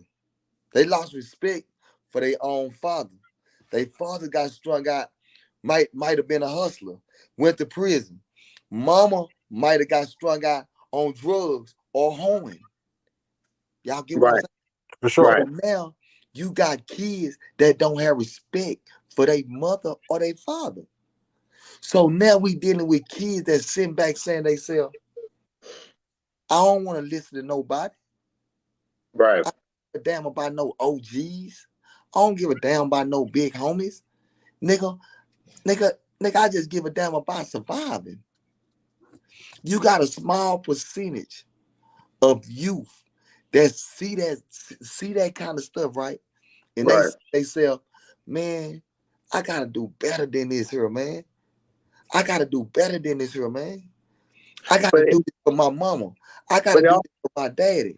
but it also takes somebody like yourself, and again, where again, like Crystal was saying, like again, we, even though we go down as men, it's the, because we're the leaders, it's the accountability that falls on us, right? Like when I always keep thinking about the young man that you went to go see that day. You know what I'm saying? I always keep thinking about him and what he said to you. And the fact that even though we old heads, even the old heads back in our days kept drilling it. We didn't want to hear it, but they kept telling us. What we go wrong is we like, you know what? Them kids don't want to hear shit. And then we make all these excuses not to keep pushing it, because again, eventually they gotta hear it. If you keep beating it in somebody's head, eventually they're gonna hear it. But we look at it like, well, damn, and us, we fucked up, so we trying to fix our shit. But at the same time, we need to be bringing these young men along, because that's why I think why they don't respect us is the fact that we again and got caught up in, you know, our folks back in the days, by the time they telling us what to do, shit, they didn't live their lives. But a lot of us is like now, me, you, and everybody on, now we trying to make the shit right. And that's where I think the crossroads, they don't respect us, because they saying, oh, well, you ain't made it, but we have. You know what I'm saying? So, and these kids nowadays, the way they think now, dog, that like I told you before, they ain't got no fear. They have no fear. I was just about to say that. I was just about to say that these kids now, these the ones that we need to reach and try to reach for real, because they fearless. Exactly. So imagine if they took that feeling, if they took that all that courage they got, imagine they take that shit and go put it into something positive and get a trade or some shit. Exactly.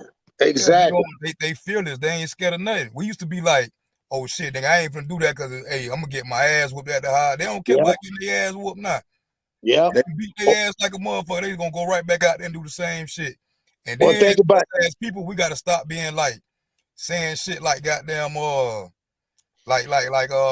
it's too bad to ever get good. Like it ain't gonna never get good. We keep saying These kids got hope, bro. These little shorties right now, they got hope. You feel me? Even though they disrespectful, they got hope. That it's the thing. It's niggas who gonna be outside for life. OGs right now who like they ain't got the school in them. They gonna be outside. It needs to be where it ain't no coming outside. Like certain shit, like you see this little store, little Arab store. Kids might be posted in front of that store. Like it's like that in every city you go to, bro. Like if it's really rolling, like they just might be getting out their little bags, or they might be gang bang, whatever they doing. But bro, all that gotta be pushed into something different. Them kids in front of that store gotta be took from out of that store. And then we gotta stop shopping at them stores. We got to get all black businesses. You feel me? We finna start a whole new movement, bro. To where we ain't gonna discard nobody, and we gonna get in tune with everybody and make it comfortable for everybody, because we all family, bro. So it's an OG that everybody want to see. So if niggas could go get the neighborhood superstore and get them to come holler at them niggas and take them somewhere, you feel me? We can get in tune with the rappers. Another thing, parents need to go get their kids off the goddamn corner. Go get every parent ain't with this situation, because like I'm from the hood. I'm from the hood, and some parents just ain't even involved with the hood. Like they get on some positive shit, but I'm saying, you know, it's certain shit, man. Like they were saying, some kids come from broken homes, from situations where their parents not gonna do it, where it got to be somebody else that come in their child life. And there's some people who might be totally against just the hood. Like they might just be like trying to get out the hood. So they like, man, hell no, my kids ain't finna be fucking with him. You know what I'm saying? So it's more about the influences, about like the people who is making, like we know we influenced by rappers and shit. We all know rap. I mean, I ain't gonna say we all know rappers, but bro, these people just regular people, bro. We need to be on their ass about the images they putting out. And these young rappers, like instead of Kanye West, and I ain't trying to get on Kanye West, or I'm just talking about any hot rapper, Cameron, whoever. Instead of you old ass niggas hopping on the song with these niggas, fuck getting on the song with them, period. Get in their life and get them under you and stop them from doing what they doing in their neighborhoods. You feel me? These niggas going back, how you gonna take 100,000 and give it to one side of the GDBD war, but you don't give what you get, but you interviewing both sides. You see what I'm saying? So you fueling the motherfucking gang war possibly, because these niggas are up. So this is what I'm saying, man. Stop playing around with our people, man. Get these motherfuckers out of our community, because on some real shit, niggas shouldn't even be in O Block. You feel me? On behalf of the BDs, like I ain't no BD, but what I'm saying is, bro, he shouldn't even be there, bro. The 100K track shouldn't even be there. That man kind of died fluky. For one, your manager should have been like, nah, bro, stay in the car. You feel me? That's supposed to be your ears. That's supposed to be you the money. That's supposed to be the person reminding you the money. And if anything, he should have had his homeboys holding him back. You feel me? And his homeboys, it was coming from a wrong frame of mind. All that shit. I was in the lie the other day, and my man was like glorifying King Von. And I don't mean no disrespect. I fuck with King Von. He was a soldier, and I understood what dude. It was Chris Barnes, and he was saying some real shit about King Von. He was talking about how he was a nigga who like stood up for his hood, and he was like he had to ride for his homies in all these situations, and he was just holding it down.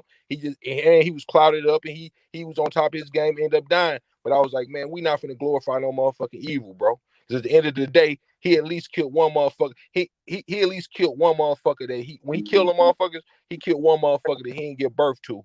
You feel me? Yeah. I don't know if all the motherfuckers he killed was his kids, but if one of them motherfuckers wasn't his kids, bro, then he did some shit that he can't really, you know what I'm saying, rectify. You know what I'm saying? He ain't like got no even justification. But that's one sin ain't no different than the other. So don't never let me.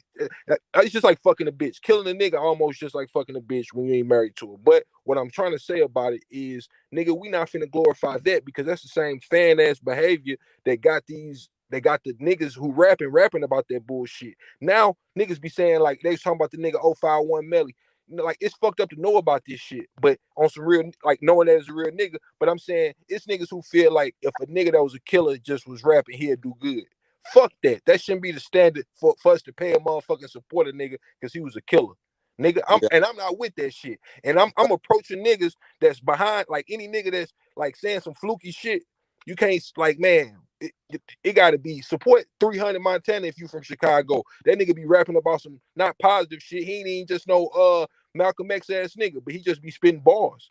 And if you respect rap, respect the niggas who be rapping. Respect the niggas who really like ain't into that shit, bro. Stop feeding into the shit, and then niggas will stop liking that shit.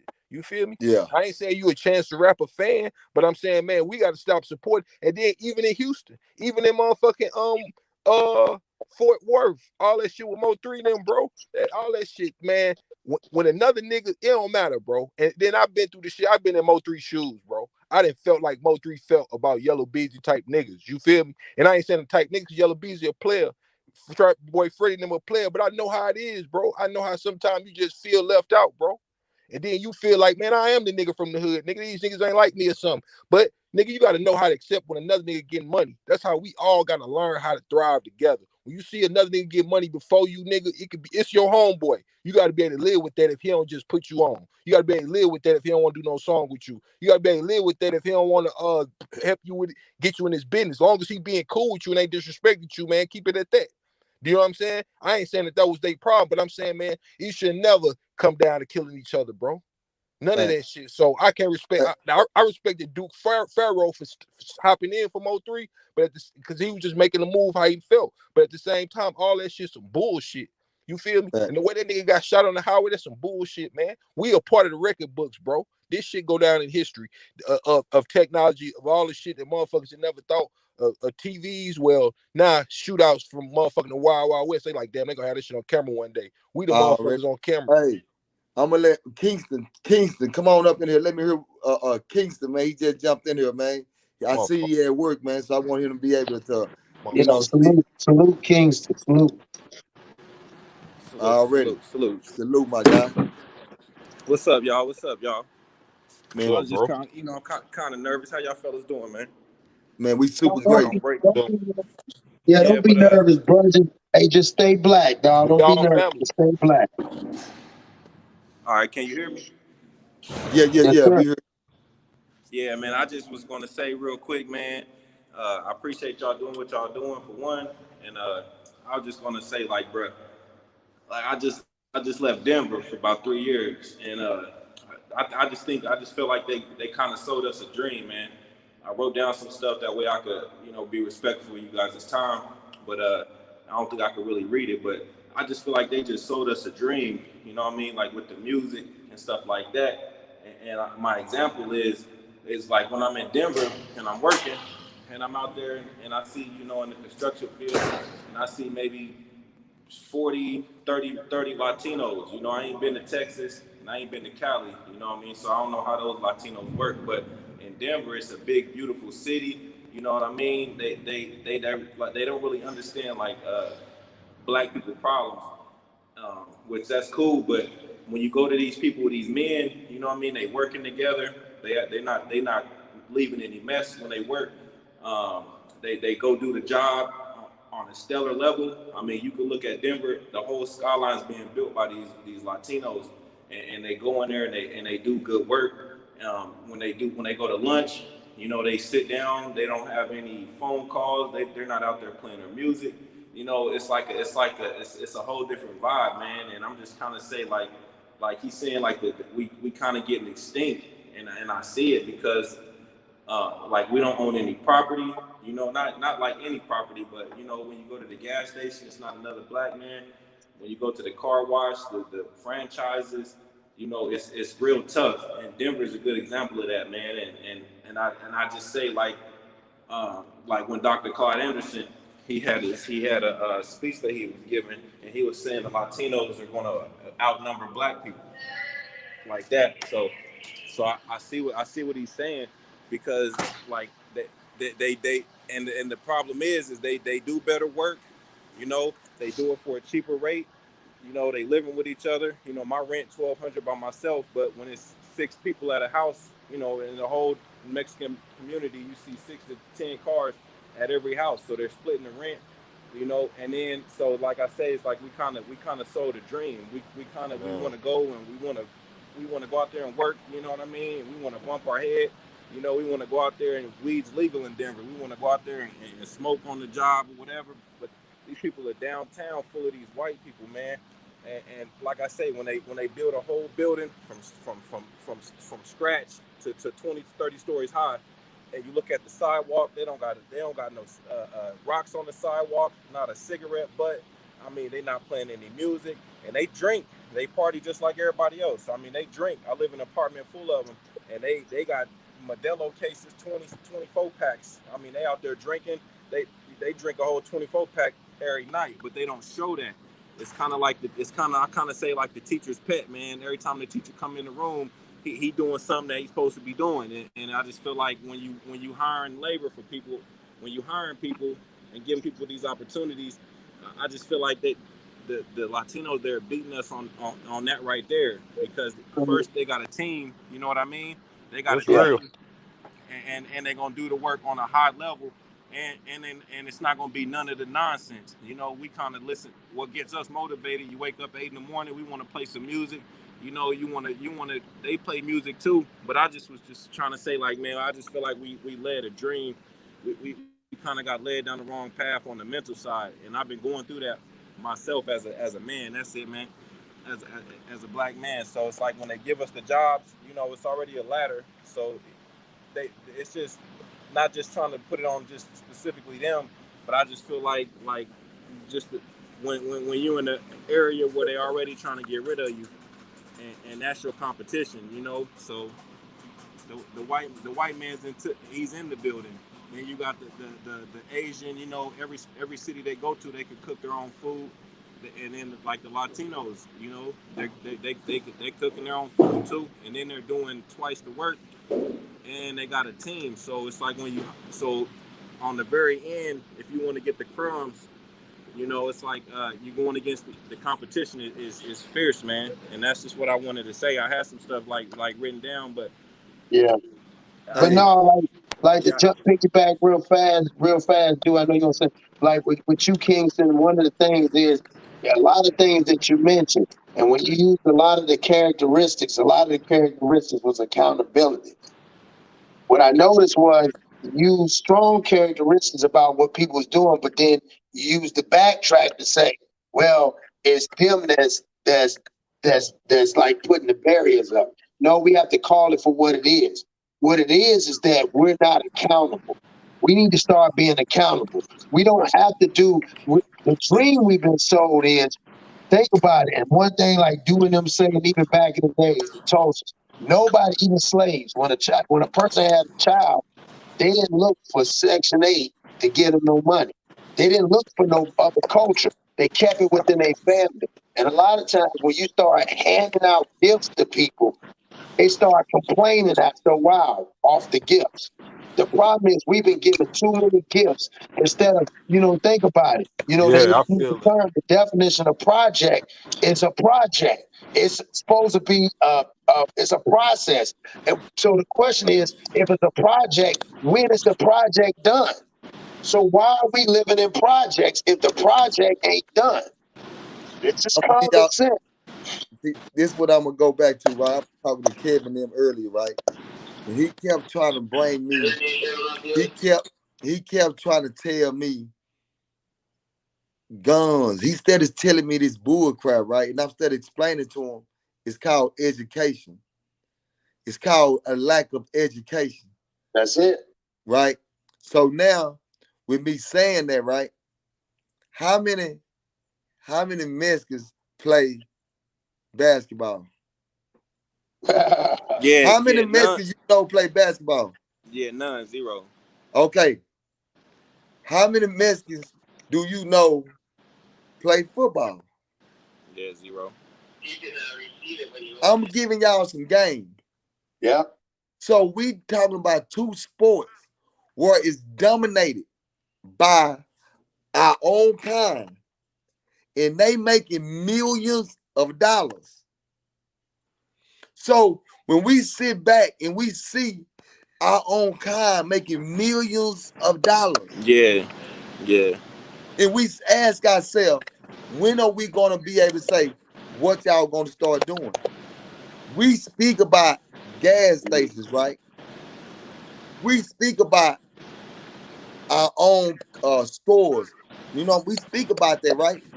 But I'm gonna ask you this here: if Floyd Mayweather, LeBron James, Yep. and Oprah. goddamn me, Oprah. Oprah, if them three people with the money that they got, the resources they got, how many stores you think they can be able to open up? Yeah, they could take over. They could do a couple cities. How many gas stations you think they can be able to buy? Yep. Yeah. You get what I'm saying? So what I'm Yeah. saying is the lack of knowledge. We dealing with a group of individuals that take pride in making money in the rap game, Yeah. buying jewelry, and they rapping about, yeah, man, I got $100 million on my neck. Yep. Well, now, nigga, we need to be talking about how much land you just bought. We need to be talking about how many gas stations you bought. Where do you got some land where you goddamn me got food being where we got being produced at? Come on, homie. We gotta start speaking realistic, homie. You know Yep. what I'm saying? Everybody wanna say when I sit and I say, man, when I see people with a gear on, I used to be the same way. When they had a gear on, nigga, you try to impress another nigga. Yep. That's it. Hmm. You can't be Yep. trying to impress the white folk because they don't give a damn about it. Yeah, and No. it's embarrassing. It looks See, embarrassing. Yep. exactly. To the white folk, they looking at that, they say, man, don't you come in my office looking like that no more. You get what I'm saying? So what we gotta start doing is we gotta get back to educating ourselves, man. We gotta get back to really sitting down and having quality conversations. Because one thing about this game, they use monopoly money to control Yeah. the narrative, homie. Well, like you said, dude, too, and jumping on it and salute the Kingston too. What happens is, and I'm gonna double down with him when he said education, right? Hmm. The way you articulated and what you said tells us you well rounded, right? Because you got a chance to see. Imagine how many brothers that look like you that don't get that well rounded. That's lack of education. So when you're stuck in a hole and you're told you can't be but this, and then once you go, that once you go out that bubble where they say the earth is flat and you find out it's round, you go out there, you see all these other people. This is normal. You're supposed to ask for this amount of money. Why not? They ask for it. But when you go to where you came from, they say that's impossible to make. The I think sad part is you and Dewberry and me and all the other people on the panel, We're well-rounded. So it's people like us that have to push that narrative to tell you are an example of, hey man, you can make it. You can be there. I was in Denver. You know the population towards the diversity is not there. So you got to ask yourself, what makes you special to be able to maneuver through people like that? Because obviously they took a liking to you. So that's what, as black men, we got to get an understanding to. It's not that you're cocky. It's just you're a convinced black man, and that's what we struggle with, being convinced on who we are. You know what? You know what? I'm gonna say this right, All right. homie. We done lost trust of each other, my guy. Exactly. Homie, I don't even trust you. I Yep. don't trust you. Nigga, we don't even Yep. trust our own kind no more, homie. Yep. You know what I'm saying? Like Yep. it's to the point where I can come at another black man with a brilliant idea. I just don't got the funds, right? But I tell this another black man that got the funds, hey man, look, this is what I got going on. This is what I'm trying to do. Yep. She, man. But guess what? That white man, he not gonna give us that money just because he know one thing. If I give you Mm-hmm. this money that's gonna change your life and your family life, you not gonna go against me, my guy. That's a fact. You not gonna go against me. It's called manipulation, huh? It's pimping. It's You get what I'm saying? pimping. It's real So pimping. exactly. So that's why we'll sit up here and people say, man, why don't them celebrities be talking about this? Nigga, because nigga, you want the celebrities to talk about something, and the celebrities looking at you say themselves, man, that nigga broke. Man, I ain't finna listen Exactly. to that nigga. Man, this nigga just bought me a brand new house. I'm finna do what this man say. What you want to say, Master? You don't want me to speak on that? Yes, Yeah. Master. That's what Right. they doing. Because it's so Homie, hard out here. that's the reason why we got so, man, do you know how many celebrities they giving us now in the black community? Yeah. They giving Who us ain't all shit. these celebrities, but they ain't giving us no leaders. That's right. Y'all get what That's I'm right. telling you, homie? They give us celebrities, but they don't give us no leaders. So my thing is this here, homie. I'm on the internet because, nigga, I'm a leader. Correct. I'm a leader. And by me being able to be a leader, I want to be able to talk to my brothers, my sisters. Yep. The way you want to talk to them, The not way being controlled. I want to give y'all the game I want to give y'all. And guess Yeah. what? My game is this here. We can't keep destroying each other, homie. I don't give a damn about nothing else. Because we keep on destroying each other, we gonna continue to watch not just the Mexicans. Nigga, we got niggas say, homie, this is real life. Nigga, they came in to get us Yep. out. See what I'm saying? I'm getting y'all some good game, homie. Good game right here. They came in to get us out. Do you But we think don't see that. We don't see that because we still playing the I'm tougher than you game. Now, I got more money than you, homie. No, this is the game they playing with us. And I it's, sit up here and I tell my brothers every time, yeah. I'm talking from experience, Yeah. not from a book. I know what it's like to go down there where the white boys treating you like a nigga. Yeah. I know what it's like, homie. Yeah. I know what it's like to see how they separated us, homie. I know what it's like how they made us go against each other. Nigga, in prison, they made us go against each other, homie. I seen it. I came home. I see the separation. I see it. But nobody want to talk about it on a high level. It's a I bunch of build my platform for a reason. Nigga, I'ma talk that shit.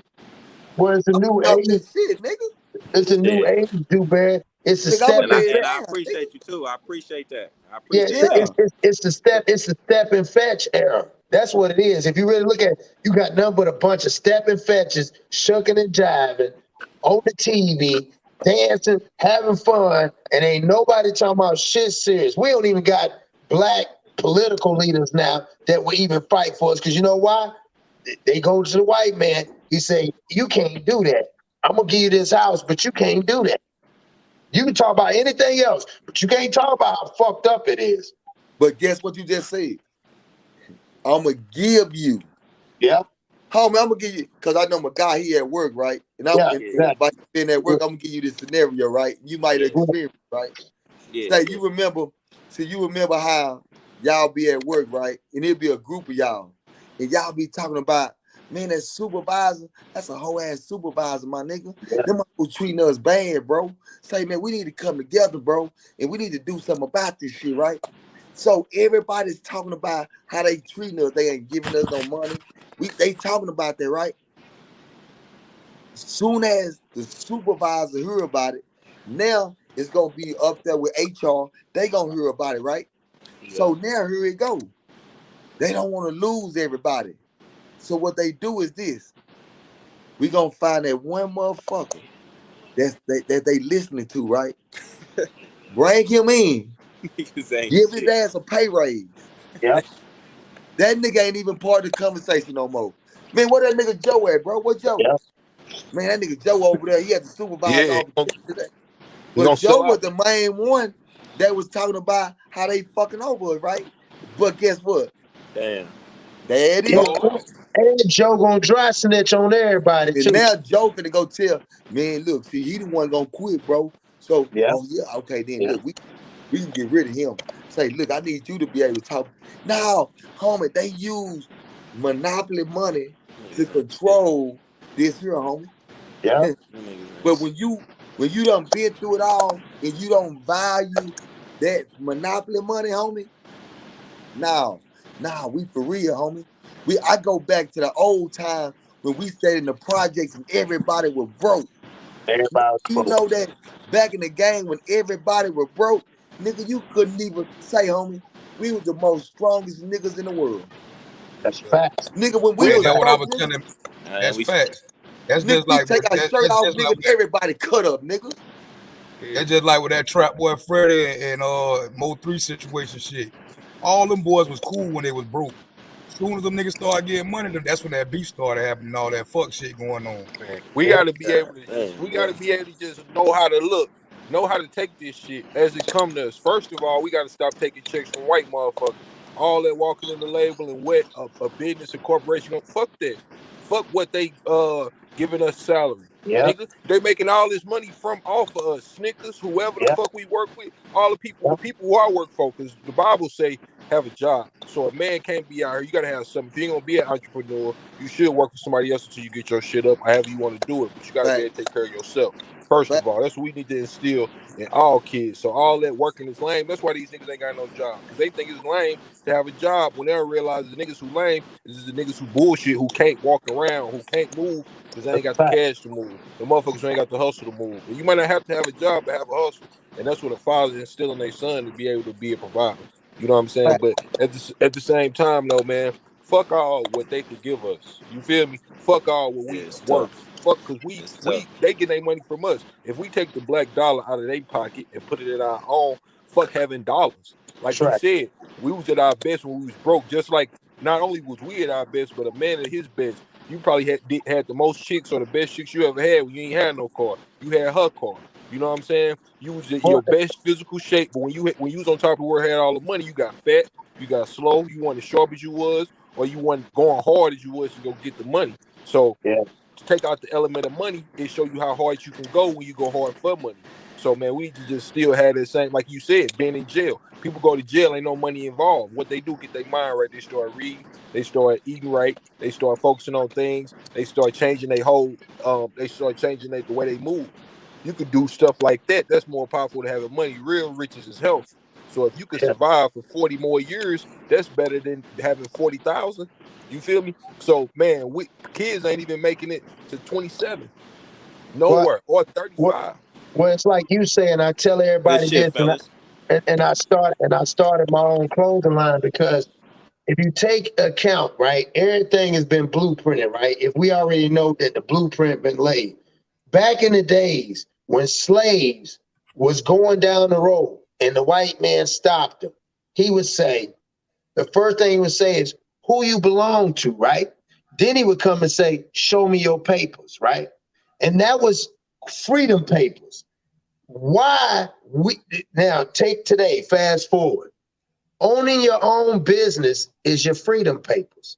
It costs 200, maybe 150. Just if nigga, I tell niggas all the time, for shits and giggles, just go fill the paperwork out. You'll be amazed. It don't take long, but we're afraid again. Our old school been programmed, and these young kids don't know because we had the era of fear where it was, you know, your grandma and them say, hey, don't ride with four heads in the car. Police gonna pull you over. So we were always taught fear. So these young ones don't got fear. The problem is, I tell everybody, if you really want to be free, go buy you some freedom papers. Because when I go places now, the first thing they say is, oh, what you do? Oh, I own my own business. Now that changed the dynamic. So now you can't ask me a bunch of questions about shit because I don't belong to nobody. You get what I'm saying? So you gotta, you gotta learn not to belong to somebody. But like, do you belong? Hold on, let me ask you a question, OG. Go ahead. This is what I want to ask you though, man. I want to feel like, I want to say, like, do somebody own you if you work for them? Because it's like this.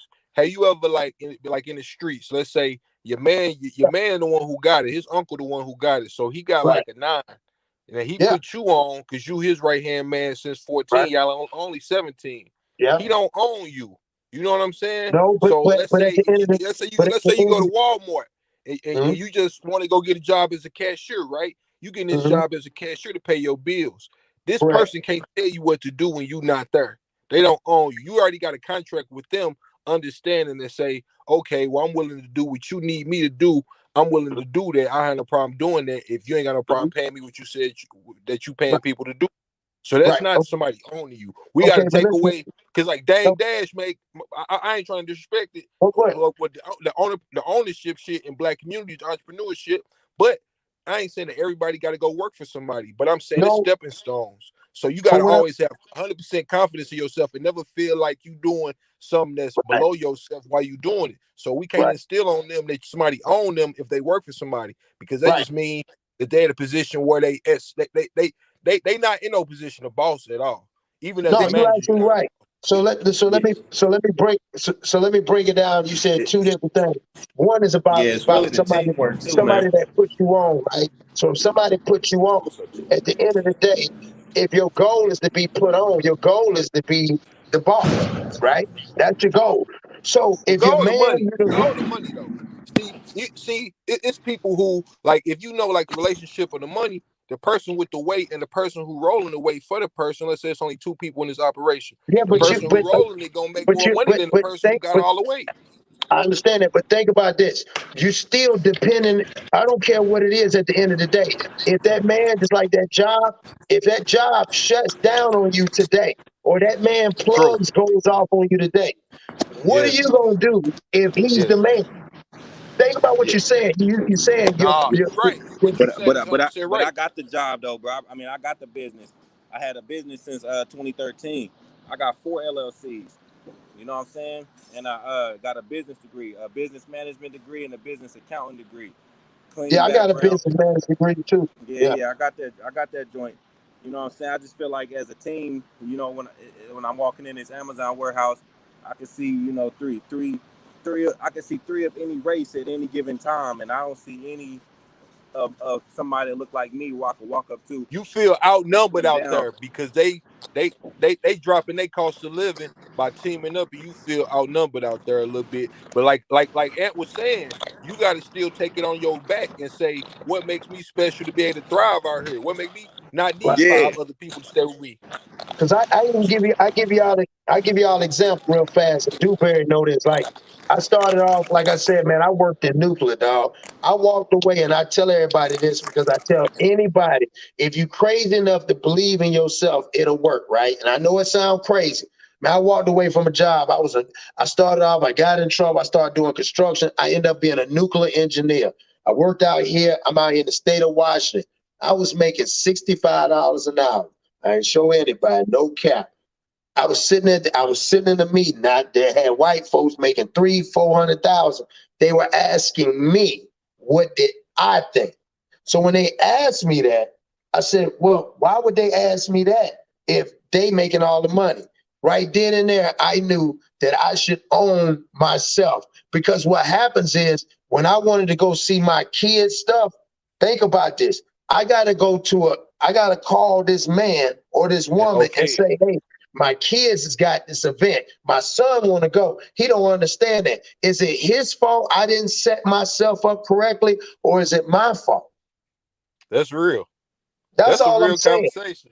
Yeah, that's all I'm saying. So again, at the end of the day, just like we went back to the plug, if your man's that you grew up with is the plug, we all know that. We all got niggas that have been locked up. So if he the plug, he get locked up. That the connect, if the connect don't know you, the connect ain't giving you nothing. So therefore all you did was depend on this man.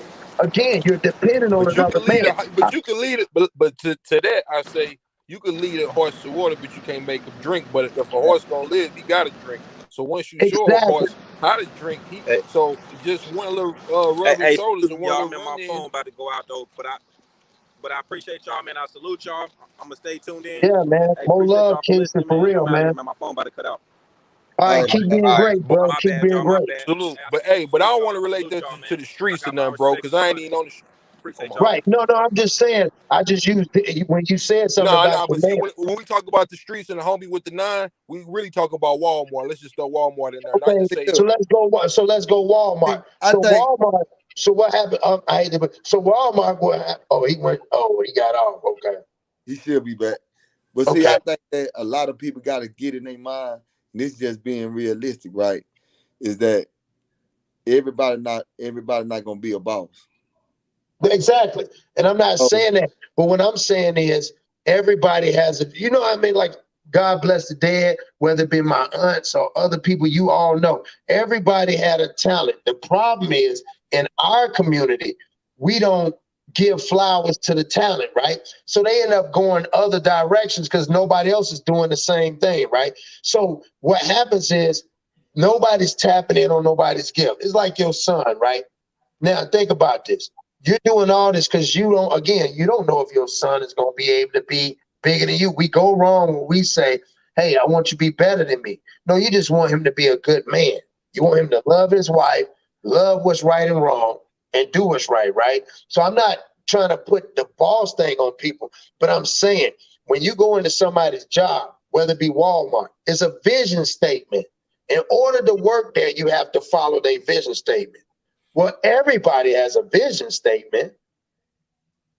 So even if you don't even do it, like my man said, he had 4 LLCs. The question is, if he got 4 LLCs, the next question would have been, because as a businessman, how much time did you put in just one?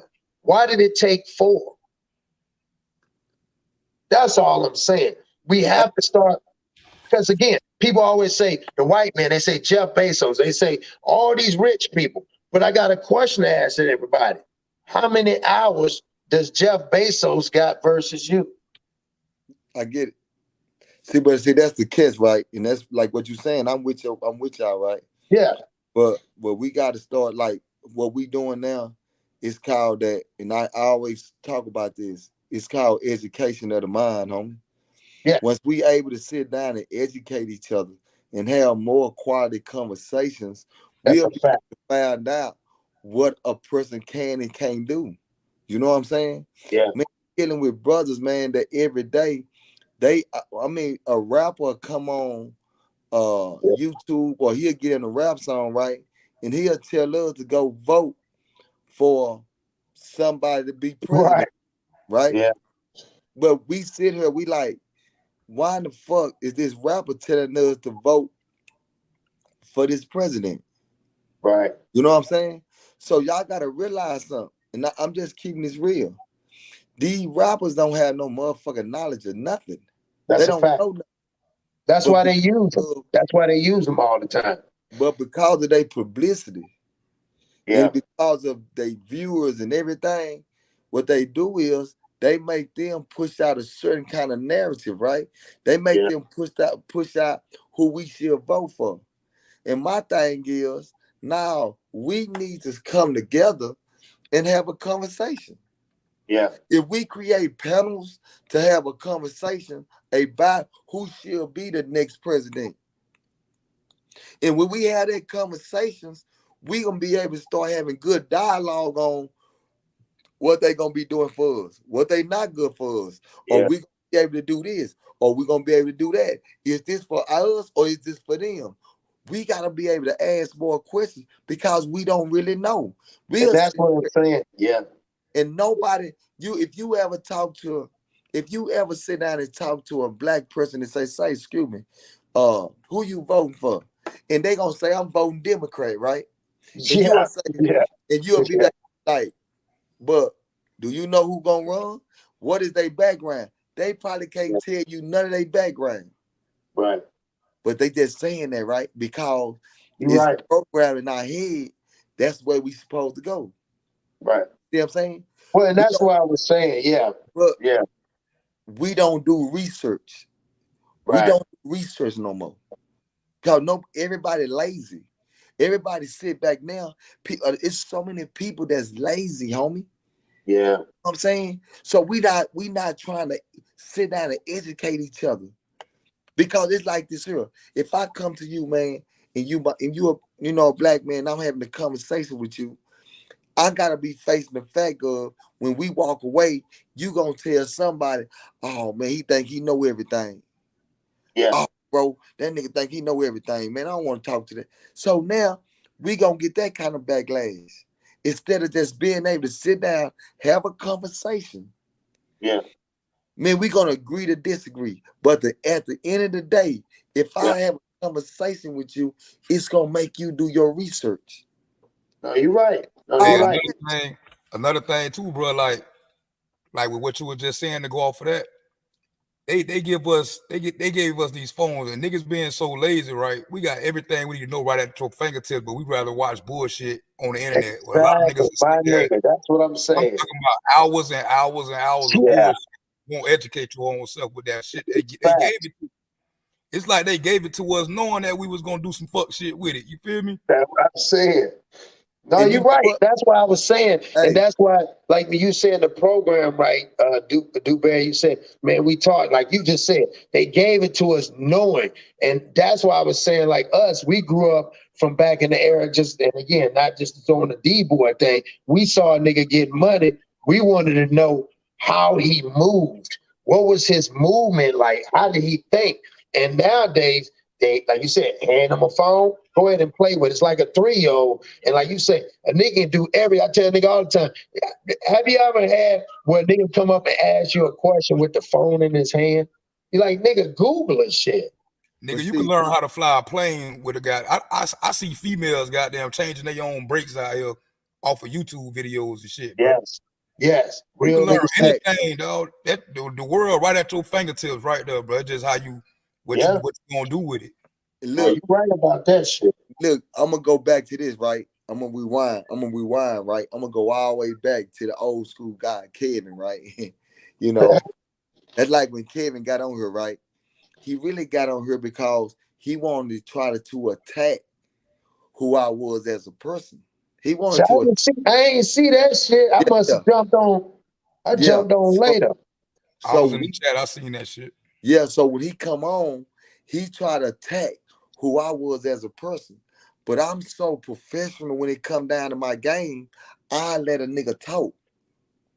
Because at the end of the day, nigga, the truth is always gonna be exposed. So I let him talk. I want to keep getting it out. That's the reason why I never cut him off. I sat back and I just kept letting him go. I kept letting him go. Let him get it out. Let him get it out. Don't even expose who you are. Play the lame game and let him talk. And he kept talking, right?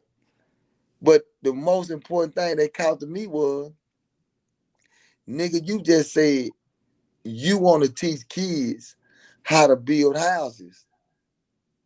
But you on the internet looking at niggas that you don't like. Yeah, I don't get that shit. So I told you about that shit. I don't like that shit. So my thing is this here. Nigga, you not doing what you want to do because you taking too much time on the motherfucking internet watching a nigga. Yeah. Nigga, it's like that nigga looking for the bullshit just to talk about some shit. Just you something. get what I'm saying? Yeah. So that's why I say, nigga, get out there. Nigga, get out there and go get them kids. Nigga, it's a recreation center around every state. Nigga, it's a recreation center. Nigga, they got little league going on everywhere. Nigga, get up in there. Talk to them people, man. Nigga, if you want to do it, it can be done. So that's why when I hear people like him talk, I realize one thing. Nigga, you just talking, homie. You just your mouth. Well, Nigga, you just want to be heard. And I just hate to throw gas on it, but I don't know what you talking about. Is for like what happened? Somebody was testing your credibility. No. What it was is, you know, first of all, we had this little honey named Rainee. You know what I'm saying? She got a little platform, but I understand what she trying to do. She trying to make people be like, man, Charleston ain't no good. Hey man, I'm calling people on. Man, I want to do. Hey man, I understand what she's doing, right? But which I don't care about it, because at the end of the day, I mean, she's just another person that's speaking. She's trying to get views. She's just speaking. She want to get views or whatever, right? Yeah. Because her words not being penetrated through nothing. Because at the end of the day, this is how I go. So my thing is, when I'm sitting back and I'm hearing it, then she trying to get, you know, then she come back, she trying to get, because Duke was on her, but she trying to get them to really speak down, you know, about the people, about our team, Dr. O and me. Yeah. But my thing is, for one, Dr. O never said none to you, my guy. You know what I'm saying? Ain't said none to you, honey. I ain't said nothing to you because I have no reason to say nothing to you, right? But your job is, you feel like that you want to attack anything that we got going. But my thing is, first of all, you need to build up what you got going on first. Build it up. That's it. You build up what you got going on, and now you can be able to move in the direction you want to move in. Because with you trying to come along and try to attack, and you started saying the same thing, where your 501c, you saying the same thing. Yeah, don't nobody do a 501c. Charleston gave that book out. But see, that's the catch. When you don't know the game, you gonna keep on saying anything, right? Yeah. So we sitting here, we started saying this here. Man, you worrying about a 501c, nigga. I gotta get my nigga his card. My nigga in the big movies now. That's it. Nigga, we finna go get in another big movie. So he's moving in the right direction. You know what I'm saying? So while people steady trying to attack, y'all ain't doing nothing but putting light on the motherfucking me on the product. You putting light on the product, but you thinking in your mind, I'm destroying the product. No, because what happening is you making people go over and they falling in love with the Mackin. And once you fall, hey man, we gonna use this here. You know how them niggas used to sit down and tell a girl, say, man, I hate that whole ass nigga, that nigga a hoe. Nigga, that girl gonna be like, man, who is he talking? Who is that nigga? Yeah. And then next thing you know, she gonna leave the nigga and she messing with that nigga that he was talking about. Now the nigga mad, right? No, nigga, you the one did that. You kept that nigga name in your mind. Nigga, she was furious, nigga. In her mind, she was like, man, who is this nigga? So now she came over there and that nigga done put some micing down. Now you thought she a bitch because you done exposed your girl to this nigga. Not even that. You done fucked around. You really a fan. And you mad he want to see you. You waving in the crowd. You really want the nigga to acknowledge you. That's it. See, my thing is this here. It's a panel. We all can get on here. If you want to know something, come on a panel, mama. Yeah. Let's have a conversation. What you want to know? Where you want to go from? At what time? We can have those conversations and we ain't going to get disrespectful. I ain't going to get disrespectful, but if you want to know what's happening, come on the channel.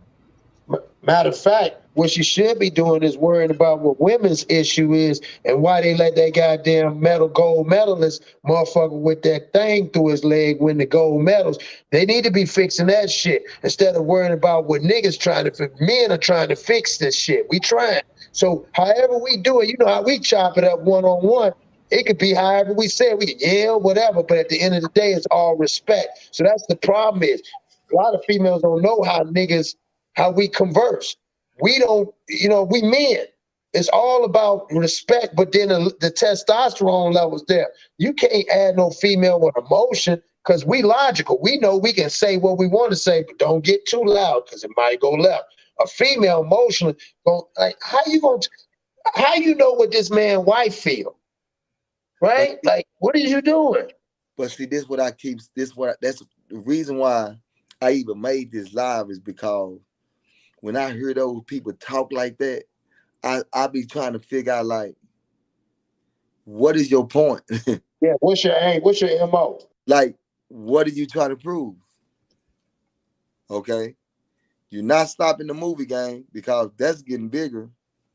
Okay. Now, May 19, checks and balances is going to drop. So now I sit back and be like, okay, what else you trying to stop? You trying to stop the work that they do in the community that y'all ain't doing?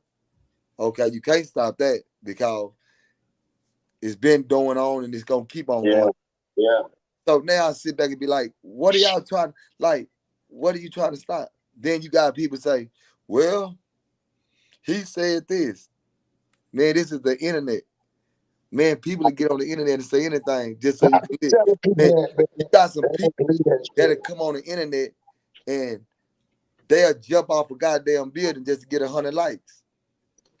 You got motherfuckers on the internet. You got motherfuckers on the internet get hit across their head with a baseball bat so they can go viral.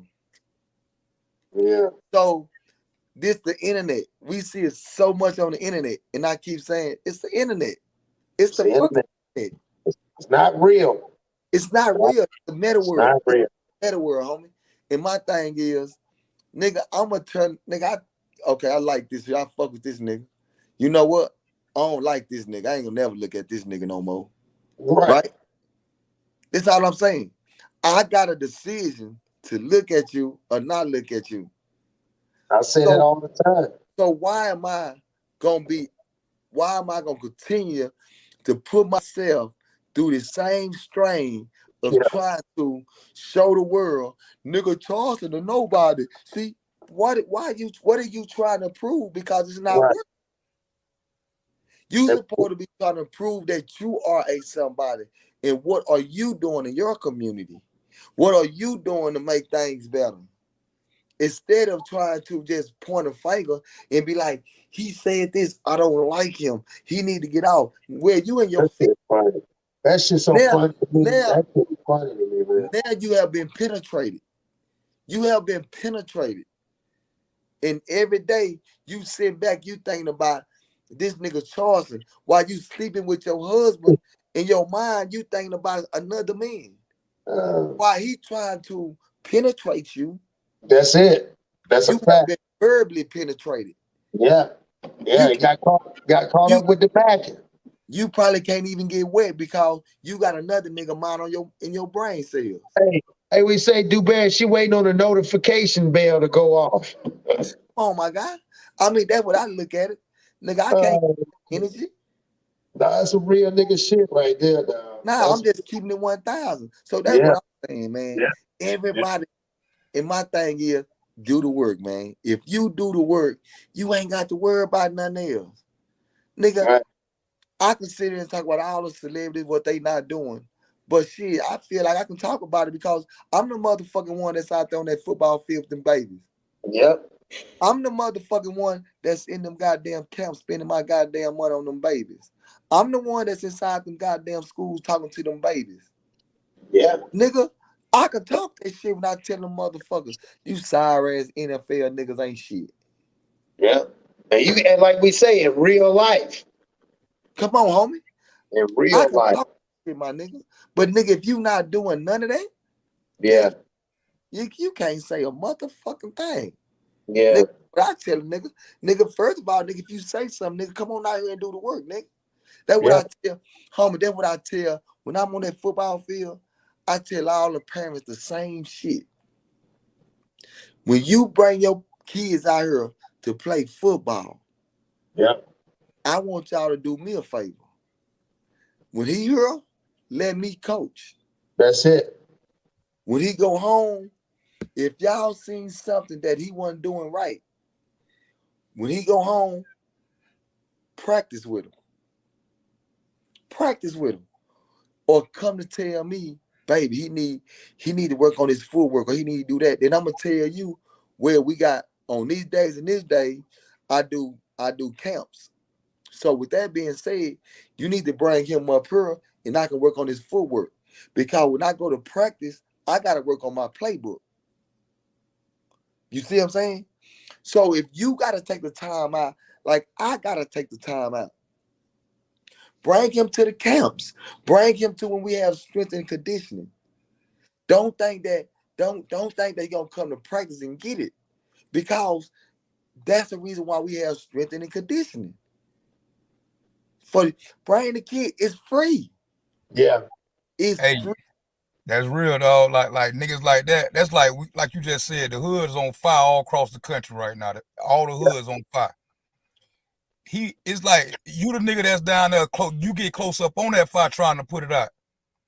But you got niggas that's standing back there throwing water balloons 100 yards trying to put it out. That's like, nigga, you ain't out here trying. You don't really want this fire. Hey, you don't really care about it like that. If you ain't coming running up to this fire, throwing water on this fire, trying to put it out.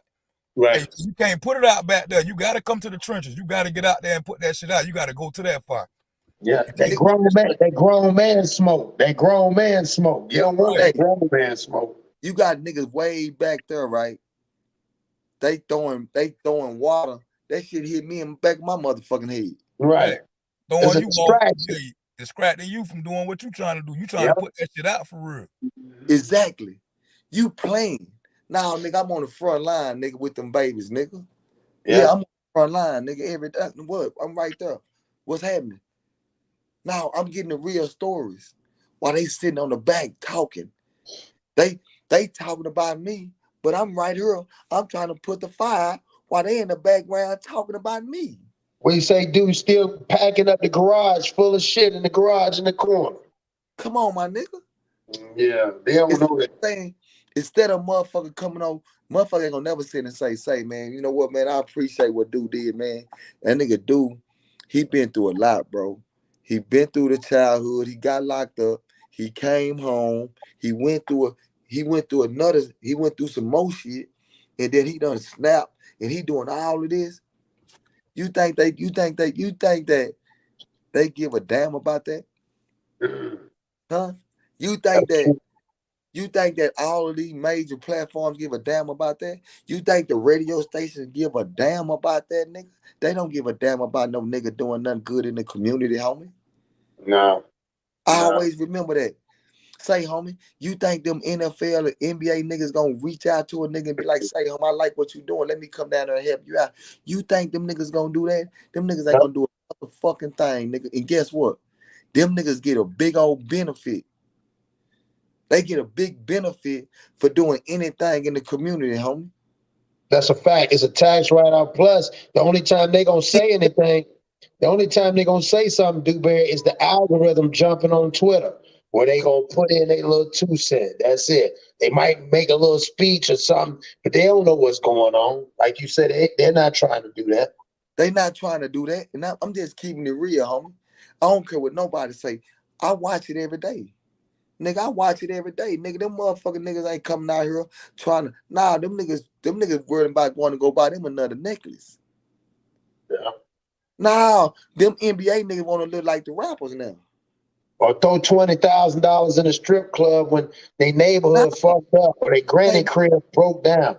Them niggas want to go to the strip club and throw 40,000 instead of getting 40,000 and putting it into a motherfucking gas station. Yeah. Yeah, we need black men the opportunity to run that bitch. Yeah, we need some more Pop Warners. Yeah, we need some Pop Warners. We need some new Pop Warners. That's why I was telling my homeboy, we don't need the old. We need some new. Where's the new niggas that's creating the new Pop Warners? We need new football. We need new basketball. No more AAU. We need shit where, again, a lot of times them AAUs, them white coaches, it's sad, and I go back to what you said about when a motherfucker give you a deal, right, and they paying you. It's sad that we can't do the same thing for our own. You know what I mean? Like you say, they will listen to them if somebody pay them. But here's the thing: why we can't tap in on the talent that we see each other, but the white man can see our. You notice all the ones got their own little managers. They making money because the white dude said, "Oh shit, I went to his game." But then you ask the average parent, especially in the hood, how many parents go to their kids' game? But a white dude will go and say, "Oh, he's a #1 draft," and then they'll say, "I want to sign him." Hey, that's why I got crazy respect for game. Dion. I got a lot of respect for what I Dion do. did. Dion went down at a JSU and brought the number one talent. He brought it right back over there for the people. Travis Hunter could have went anywhere. That boy came right down there with Dion. That's what we need, my nigga. That's what we need. Say, homie, that's why right now I'm trying to, which I'm gonna do. No matter, I don't know how long it's gonna take. See, cause we got a big old turf field right in our hood. They got a turf field and everything. But get what they do? They turn the turf fields into soccer fields. You know what I'm saying? You know, yeah. That's the game they play, right? So that's that gentrification. So my thing is, what I'm trying to do now is this here. I'm trying to get some people together, say, man, we need to go ahead and come together and buy this land, this property right here, and we need to go and put our own turf field up here. We can hold our own games. We can do everything right here. Right. Let's build it up, bro. Let's build up our shit. And let's stop asking these motherfuckers, man. That's a fact. They don't give a damn about us, homie. No. And that's what I keep trying to explain to these motherfuckers. What they do is, when we use their fields, hey, I need all the kids put their name on there. They get that, and they use that for their 501(c)(3). Automatically. See, that's what they use. See, this is a game that people don't know, homie. Yeah. You know, that's the reason why I'm on a whole nother mission. Now, nigga, I want to build my own field to where I can have 2-3 god doggone me programs going on at one time, 2-3 games, but we got to get that for ourselves. The only person that did that, bro, I seen is Talib, bro. They played for the Bronx. Man, Talib got a badass motherfucking facility out there. Man, he got little kids in there. They training like grown men. But see, that's why I said, let me clear up again for everybody in the audience. And I respect the fact how you broke that down about, and you and Too Raw about the boss thing, right? Okay, when I say boss, what I say is, and everybody ain't meant for it, right? So the definition of a boss and a follower. A boss is going to put everybody else before himself because he know he can get it. A follower is somebody who follows. What you're doing in the vision of what I follow your vision, like I said, your mission statement, right? Because I'm part of the program, is again to put everybody else before. Because like you just said, you young men, they training like grown men. Guess what? They are training them to be a boss, a leader, so they can go out and create their own jobs. That's what we need to do. Because think about what the white folk, when they do it. They get a job, they make sure it's nepotism. They bring their family in. If it's a corporation, they bring their family in. They don't give a fuck if the motherfucker was working. I work contract. They used to have dudes that worked goddamn at Target, and because they daddy was somebody, they got in a job. We need to do that. And a lot of times when we get in business, instead of risking our respect for the friend, you know what we say in our coach? Oh man, they ain't even hiring right now, man. Like shit. Give me a resume. When we get in jobs, what are we there for? Are we there just to get a check, or are we there to move up, to bring people in? Again, it's the slingshot effect. And that's what, like with you. You said, let's get the turf. If I get the turf, I'm going to create a bunch of leaders. I'm not creating followers. Why would I? Because that's where we at right now with the younger. They following. They too smart and too brave to be following trends. We always, as black folk, we set trends. Why are we wearing skinny ass pants and spending a bunch of money in Gucci for $1,000 shirt when they don't even want us in the motherfucker? Because we trying to impress each other. Cause we sure ain't pressing them white folk. Nah, because most white people don't buy that shit. Most white people say, man, do you know the first thing a nigga do when he buy him some brand new Gucci shoes or Louis Vuitton shoes and buy him a brand new watch and brand new necklace and all that? The first thing he do is go on Instagram and do this. Come on. Come first on. Thing he do, look. Dry snitching. He could be trapping. Nigga be like, yeah, nigga, get your money. I'm like, when they start telling them, right? When they do all that, they doing all that, right? Look, nigga, they guess who they doing it to? Nigga, look, go look at their followers, right? That's a and fact. all they followers ain't nothing but some niggas. So you trying to stun on some niggas that's broke. My nigga, you trying to stun on some niggas that's broke. Nah, that ain't how you do it, baby. What you need to be doing is, it'll look better if you can show somebody that you done built up. Hey, niggas will go broke. Like you say, niggas will go broke trying to stun on some niggas that's already broke.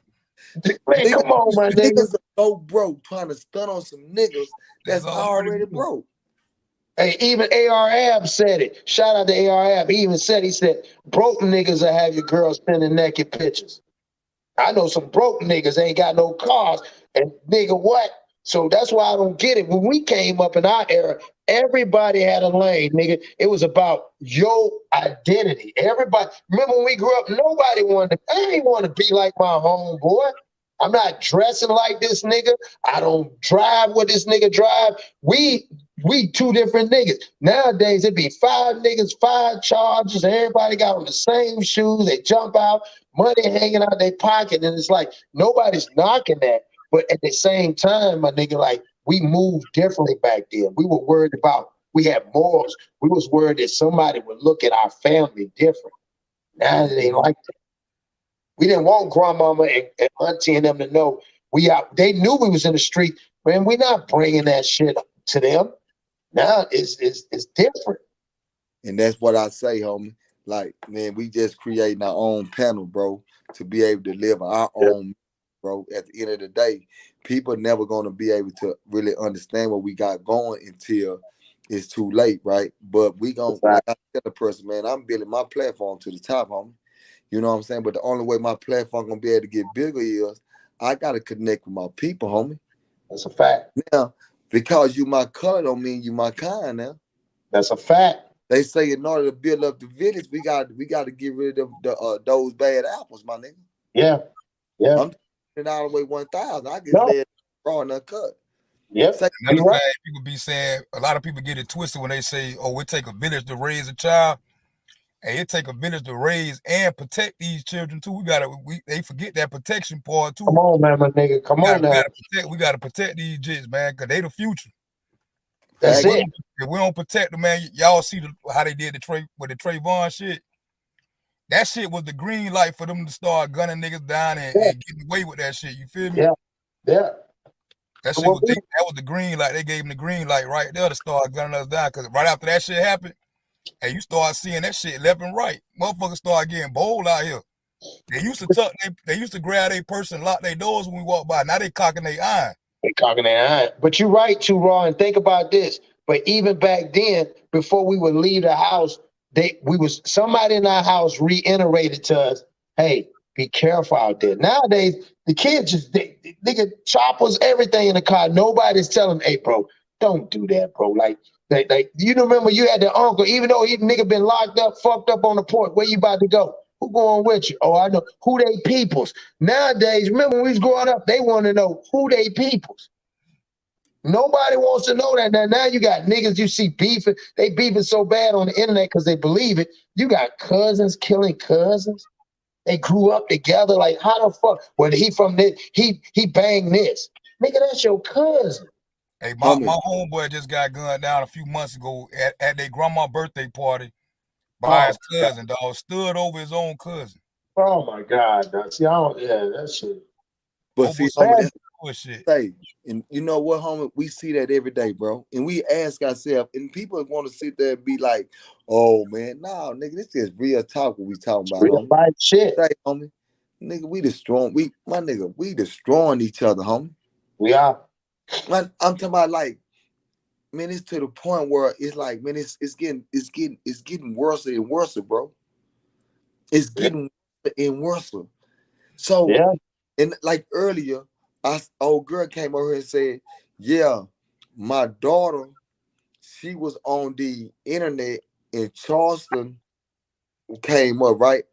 And Okay. I'm listening to her, right? I'm like, she might need to listen to Charleston Hale. To be honest with you, she might need to hear how to handle these niggas. These no good ass niggas. What these niggas ain't doing nothing in the community. She might need to hear that kind of conversation. But see, this what contradicts So they that. up, Well, nigga. this what contradicts that. You can't say you can't have him watch that, but then but your child might watch Netflix, the other Now, YouTube channels, all now, this other stuff that's even worse that's on regular cable. now. Get what they watching? They watching Cardi B shake her booty. Yeah. Now they watching Cardi B talking about how what she used to do when she was in the strip clubs. And drug niggas up. Hey, homie, you got the young babies sitting around saying they self now, I want to be a stripper. Now, I want to go sell my body. Yeah. Now, Yeah. Yeah. it's a, Hey, Mommy, look, look. you right, bro. Look, because anytime you get on TikTok, what you see? And you see they be throwing that ass in the circle on TikTok. As soon as you get on YouTube, look at the YouTube shorts, what you see? That's it. Hey, that's the first thing you see. And then they get so many likes that the little girls, they seeing that shit too when they get on the internet. They think, oh, this is what people like. Yeah. Cause And then it's all about the likes and shit. So it's like they get in them tilling head like a motherfucker, dog. well, and it's almost like it's a low self-esteem build. Because think about it. Like I asked my homeboy, because I just started getting on the internet when I came on to do shit, and then now I'm moving around. My thing is this, my nigga.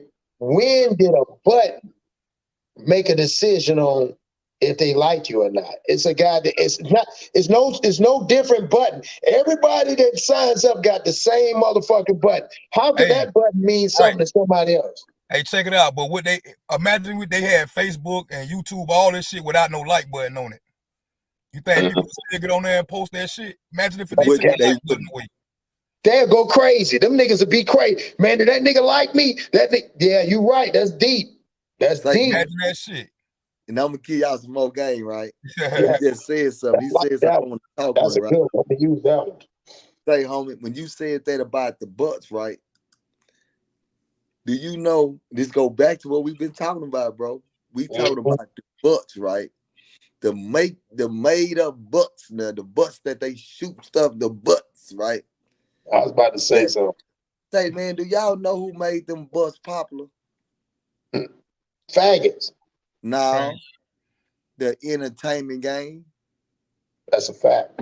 My nigga, the entertainment game made butts. The butts, they the one that made that pop. What happened to the damn women that was born with the ass? Like what the black women at? Where they going to? Like what the fuck? We come from an era where, man, we used to see a pretty girl and we saw them with them flat butts. And we were like, yeah, she's petite. Ooh, I like that. Right? We went from that to now we went to females now. A rapper come on there, and the first thing he say is, man, this is what I'm talking about. I'm gonna give y'all a rapper that the first time I seen when he started dealing with a female and he said this. Say, nigga, I can make my bitch. You know who said that? That nigga Ice-T. Yeah. Ice-T said, nigga, I can make my bitch look good. Get what he did? He went and bought her brand new titties and he bought her a brand new ass. And next thing you know, everybody wanted a brand new titty and a brand new ass. Right. Listen, nigga, listen. Then when the rap niggas start hugging them motherfuckers and touching them, nigga, I'm like, that's crazy. Homie, now you got females that want to cut their body open. Yep. And have this. I'm gonna even go even. Homie, they rather be sitting in the bed shaking for the next past 2 months, putting fake pads on their booty for the next past year, just so they can have a booty. It look like they be. I'm gonna go even further. I was on the podcast, on my nigga podcast last weekend. Hold on. I'm gonna say this. You got females willing to put $5,000 on their booty and pay $40 and charge $40 for to go work out. Yeah. But I'm gonna tell you this. I was telling my nigga, I was on this podcast and I was telling him this. People don't look at it because everything is built off sensation and touch, right? Think about this. And I told him this is where the white folks in the media got us. They started off, and if you look at every twerk video, the first 30 seconds is a female. She grabs her hair, she pulls it back, she shakes her thighs, and then she turns around. Now, subliminally, that 30-second shot is only of the front view, but the rest of it is from the back. What do you think that means? Because when we grew up, nigga, when we watched dirty magazines, I don't remember, and you don't remember, and Dewberry, you don't remember looking at nobody's ass. I don't remember, in all the point, I never looked at no one. We looking at the monkey. We call it the monkey. That's what we looking at. So think about that. If they're twerking, how you gonna see them? How you seeing that? You're not seeing, you seeing her ass. And then the same dudes that like that, where they pants half under their ass. Something just ain't right with that. Listen. These niggas is caught up into a trend. Females willing to live an unhealthy life, man, just to have their booties done. Because you got to realize something. When people get their butts done, that nigga, do you know that once they shoot, like they take stuff out your stomach and put it in your butt, that sometimes it might not it might not connect. Yeah. So they got to go back on there and have surgery and do all that. So it's a lot that go with that. You know what I'm saying? But I think it's a lot that go with females that don't. It come back to one thing, homie. Females, to me, I call it being lazy. Nigga, if you want to lose your stomach, get your ass out there and work out. I think a lot of them is not even, I think a lot of it ain't even really that. I think it's more subliminally. Think about it. You said, Ice-T said he can make a bitch, right? He can make one. So if you are, again, not political correct, it's your show, this ain't got shit to do with Dewberry, it's my feelings. But if you a transformer and I build you, the ones that's natural are going to be jealous. They're trying to be built, because you can build something like that, but if you're natural, you can alter it, right? So think about that. If you're a female, it's hard for you to try to get all that because it's going to mess it up. That's God. But if you are a transformer, I can build whatever I want, right? So those guys you remember when we grew up, man, if that motherfucker too fine, that ain't real. We used to, nigga, you come around, female come around, man, why that motherfucker got all that? Nah, that ain't real. I don't know nothing about that. Females don't look like that. When we grew up, females were natural. We fell in love with natural females. These dudes, these females, I done seen YouTubes where a motherfucker look damn near like Rocky Dennis, and then within 2 minutes, that motherfucker look like a model. Like, man, that shit is so trickery, dog. That shit's scary. That's why I like. I love it. That's why I'm telling you something. I still praise the women with natural booty.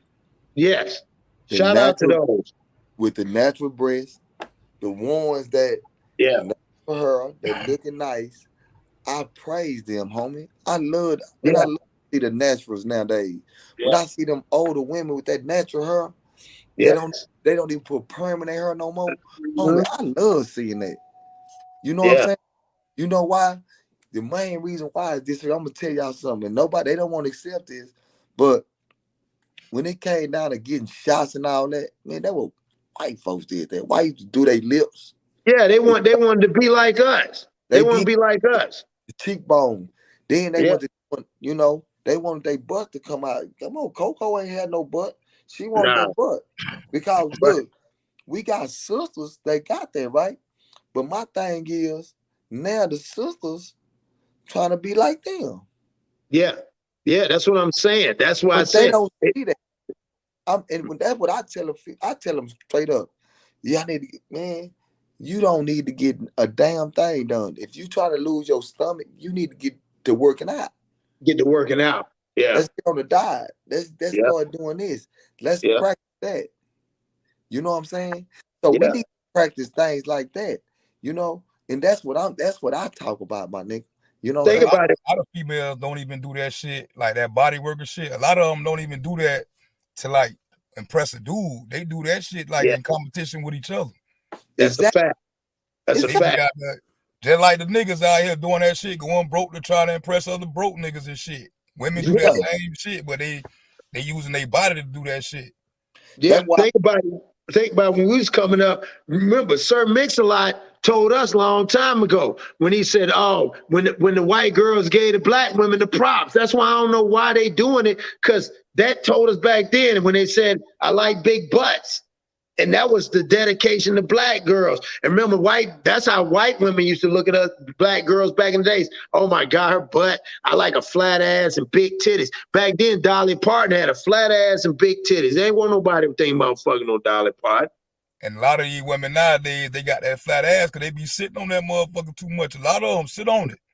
I like that one. That's my shit. They sit on it. Our grandmas had that. Our grandmas had a poop box back there. You know, I call it a poop come on now. Come on now. They was out there bending over, working it out there in the yard. They were doing That's shit. a fact. That's a fact. You women sit on that thing. Fact. You sit on it long enough, you're gonna lose it.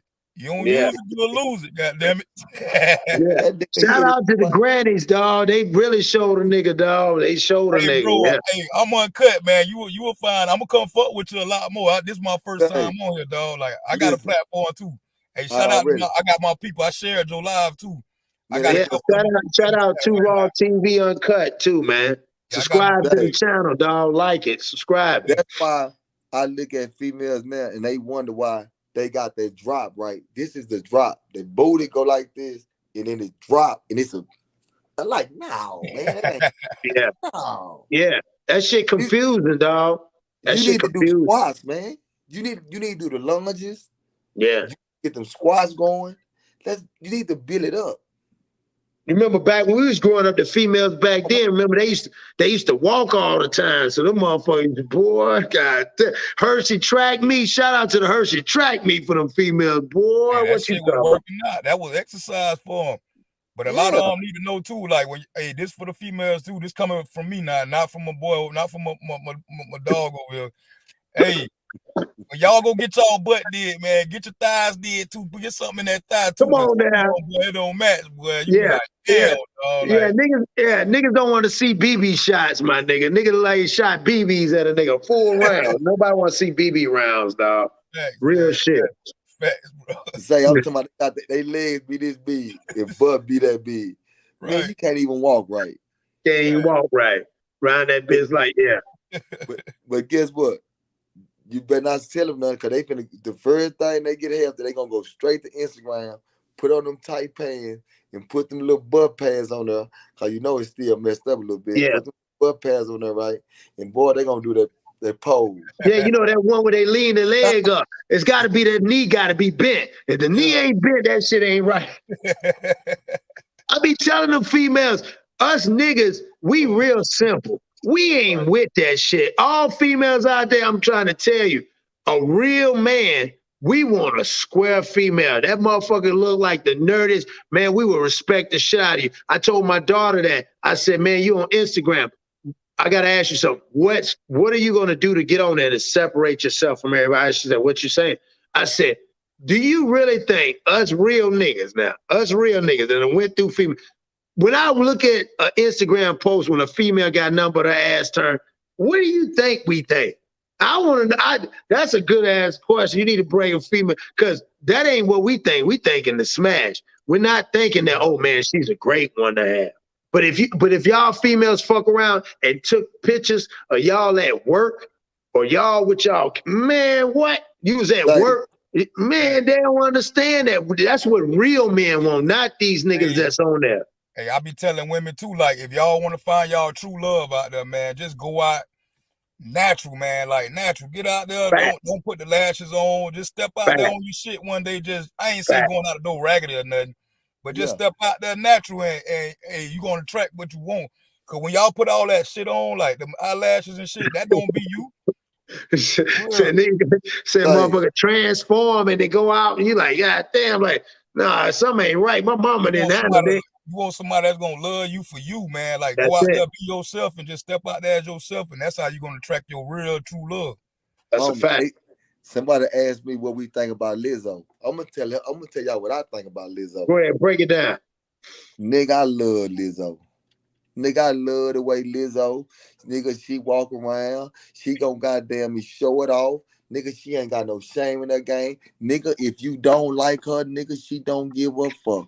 Because at the end of the day, somebody like her. So at the end of the day, my thing is this here.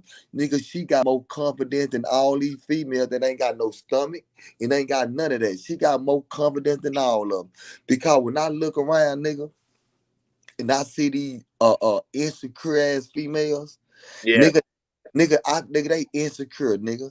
And the first thing they say is, "Ooh, I don't want to do that." Cause no, nigga, I love a female with confidence, nigga. And you know what's so crazy? You know what's so crazy, Dewberry? On some real shit, whether we want to deny it or not, it's probably a lot of real niggas in her DM out there or some real shit. Because they don't want, like you say, at least a nigga know what he get. When a motherfucker come out like that, you know what you get. She ain't, hey, you already know. And them, you know, shout out to the big guys. We all know the big guys, they'll take care of real nigga, dog. They'll take care of you, dog. And one thing about Lizzo, this is keeping it real too. I don't give a damn. We getting explicit right now. Right, go ahead. All right. One thing about Lizzo is this here though, nigga. She got so much confidence that nigga, when she in the bed, nigga, I went in the bed, nigga, that she make you goddamn me, boy. She gonna make you, boy, say, nigga, you can't go no long time, cause nigga, she gonna goddamn me make you blow up quick in the mouth. Oh yeah, she got that. She got that hot pocket. She got that hot pocket, dog. Well, you got these little young pretty girls and all that. These motherfuckers ain't got no confidence. That shit ain't even get wet no more. That shit dry in the motherfucker. Yeah. Hey, most big girls got more confidence than them little chicks. You know what I'm saying? Yeah. There's a lot of big girls out there. You know what I'm talking about? Yeah. And they got that confidence through the roof, just like Lizzo. Yeah. Lizzo gonna talk her shit too. Like she, you know what I'm saying? She gonna talk her shit and she gonna be her. And then a lot of them females don't realize the way she carries herself. A lot of niggas will be intimidated by a female, like even though she big, because they like, damn, she ain't playing. She tell you bring your ass up in the room and hit it. But a lot of real niggas like, well, hold on for a minute. Nah, man, come on up. Yeah, they ain't ready for that. They ain't ready. She a big girl that she was a big girl that the one that got her NFL nigga, all that. You know what I'm saying? So what? She got an NFL nigga now? I ain't know that. But she messed with a nigga for the Minnesota Vikings or some shit. Say, homie, he killing that. That's one thing I'm gonna say again. Lizzo, I'm gonna say it, man. Listen, homie. Nigga, confidence is what win niggas. Yeah. And say, man, you gotta have confidence, nigga. I seen niggas ugly in a motherfucker. And them niggas confidence on a whole nother level. Yeah. And a nigga always talking about, man, how did that nigga get that bad chick? Right. Nigga, he got confidence and he got some game because he realized, I know I don't look good. So I gotta have confidence and I gotta have a conversation. Yeah. And I'm from the old law. The old law say that, nigga, if I talk to you long enough and you start smiling and laughing, stop. God bless Dad. Shout out my mama. Mama told me 5 minutes. If you can hold a female conversation, you got her. You got her. Because other than that, she'll walk off. If she got a good one, she'll walk off and leave. But if you 5 minutes, man, give me 5 minutes. Yeah, man. Say, man, check this out, man. We've been rocking for 3 hours, nigga. Say, I see that, dude. I came on the tail end. I appreciate y'all, man. And hey, Ron Cut, man. Appreciate you too, bro. Hey, man, salute to all the heroes. Salute to Dewberry, little man. The next king coming in line right there, because Dad is laying that foundation to make sure you'll never have to go through nothing. So I salute you for that, man. And all the mothers and all the black men today too. This Sunday, black men, I always tell the black man, man, I'm proud of all y'all black men. Keep being great, because at the end of the day, ain't nobody gonna hold you accountable but you. Facts, man. And again, to all the people that came on my panel today, everybody, man, I salute to y'all. Everybody Facts. got their own opinions. Everybody feel how they want to feel. When you come Yep. over, I'm gonna let y'all express yourself. Yep. Then I just want y'all to be able to understand that. Say, man, we can conversate without arguing. That's a fact. You know what I'm saying? That's real, dog. That's all I be saying. Same shit. We can agree to disagree now. That's Yeah. it. Hey, I'm hey, not, that's it, dog. and you know, I'm not trying to hurt. I'm not trying to go against nobody. I'm not trying to do none of that, homie. My thing is, I'm gonna lay down my law. You lay down your law. You know what I'm saying? It ain't about is my game better than your game? It's about whatever work. Let's do it. When you even said it, and I know you closing it out, but you said one thing important, and that's what everybody need to know. Not every black person is black in the right way of thinking of. Everybody ain't own what you own. So again, that's where this panel comes in, where people can give their opinions and then hear it from our point of view. Because again, there's no right or wrong. We all trying to get educated and figure out the median, right?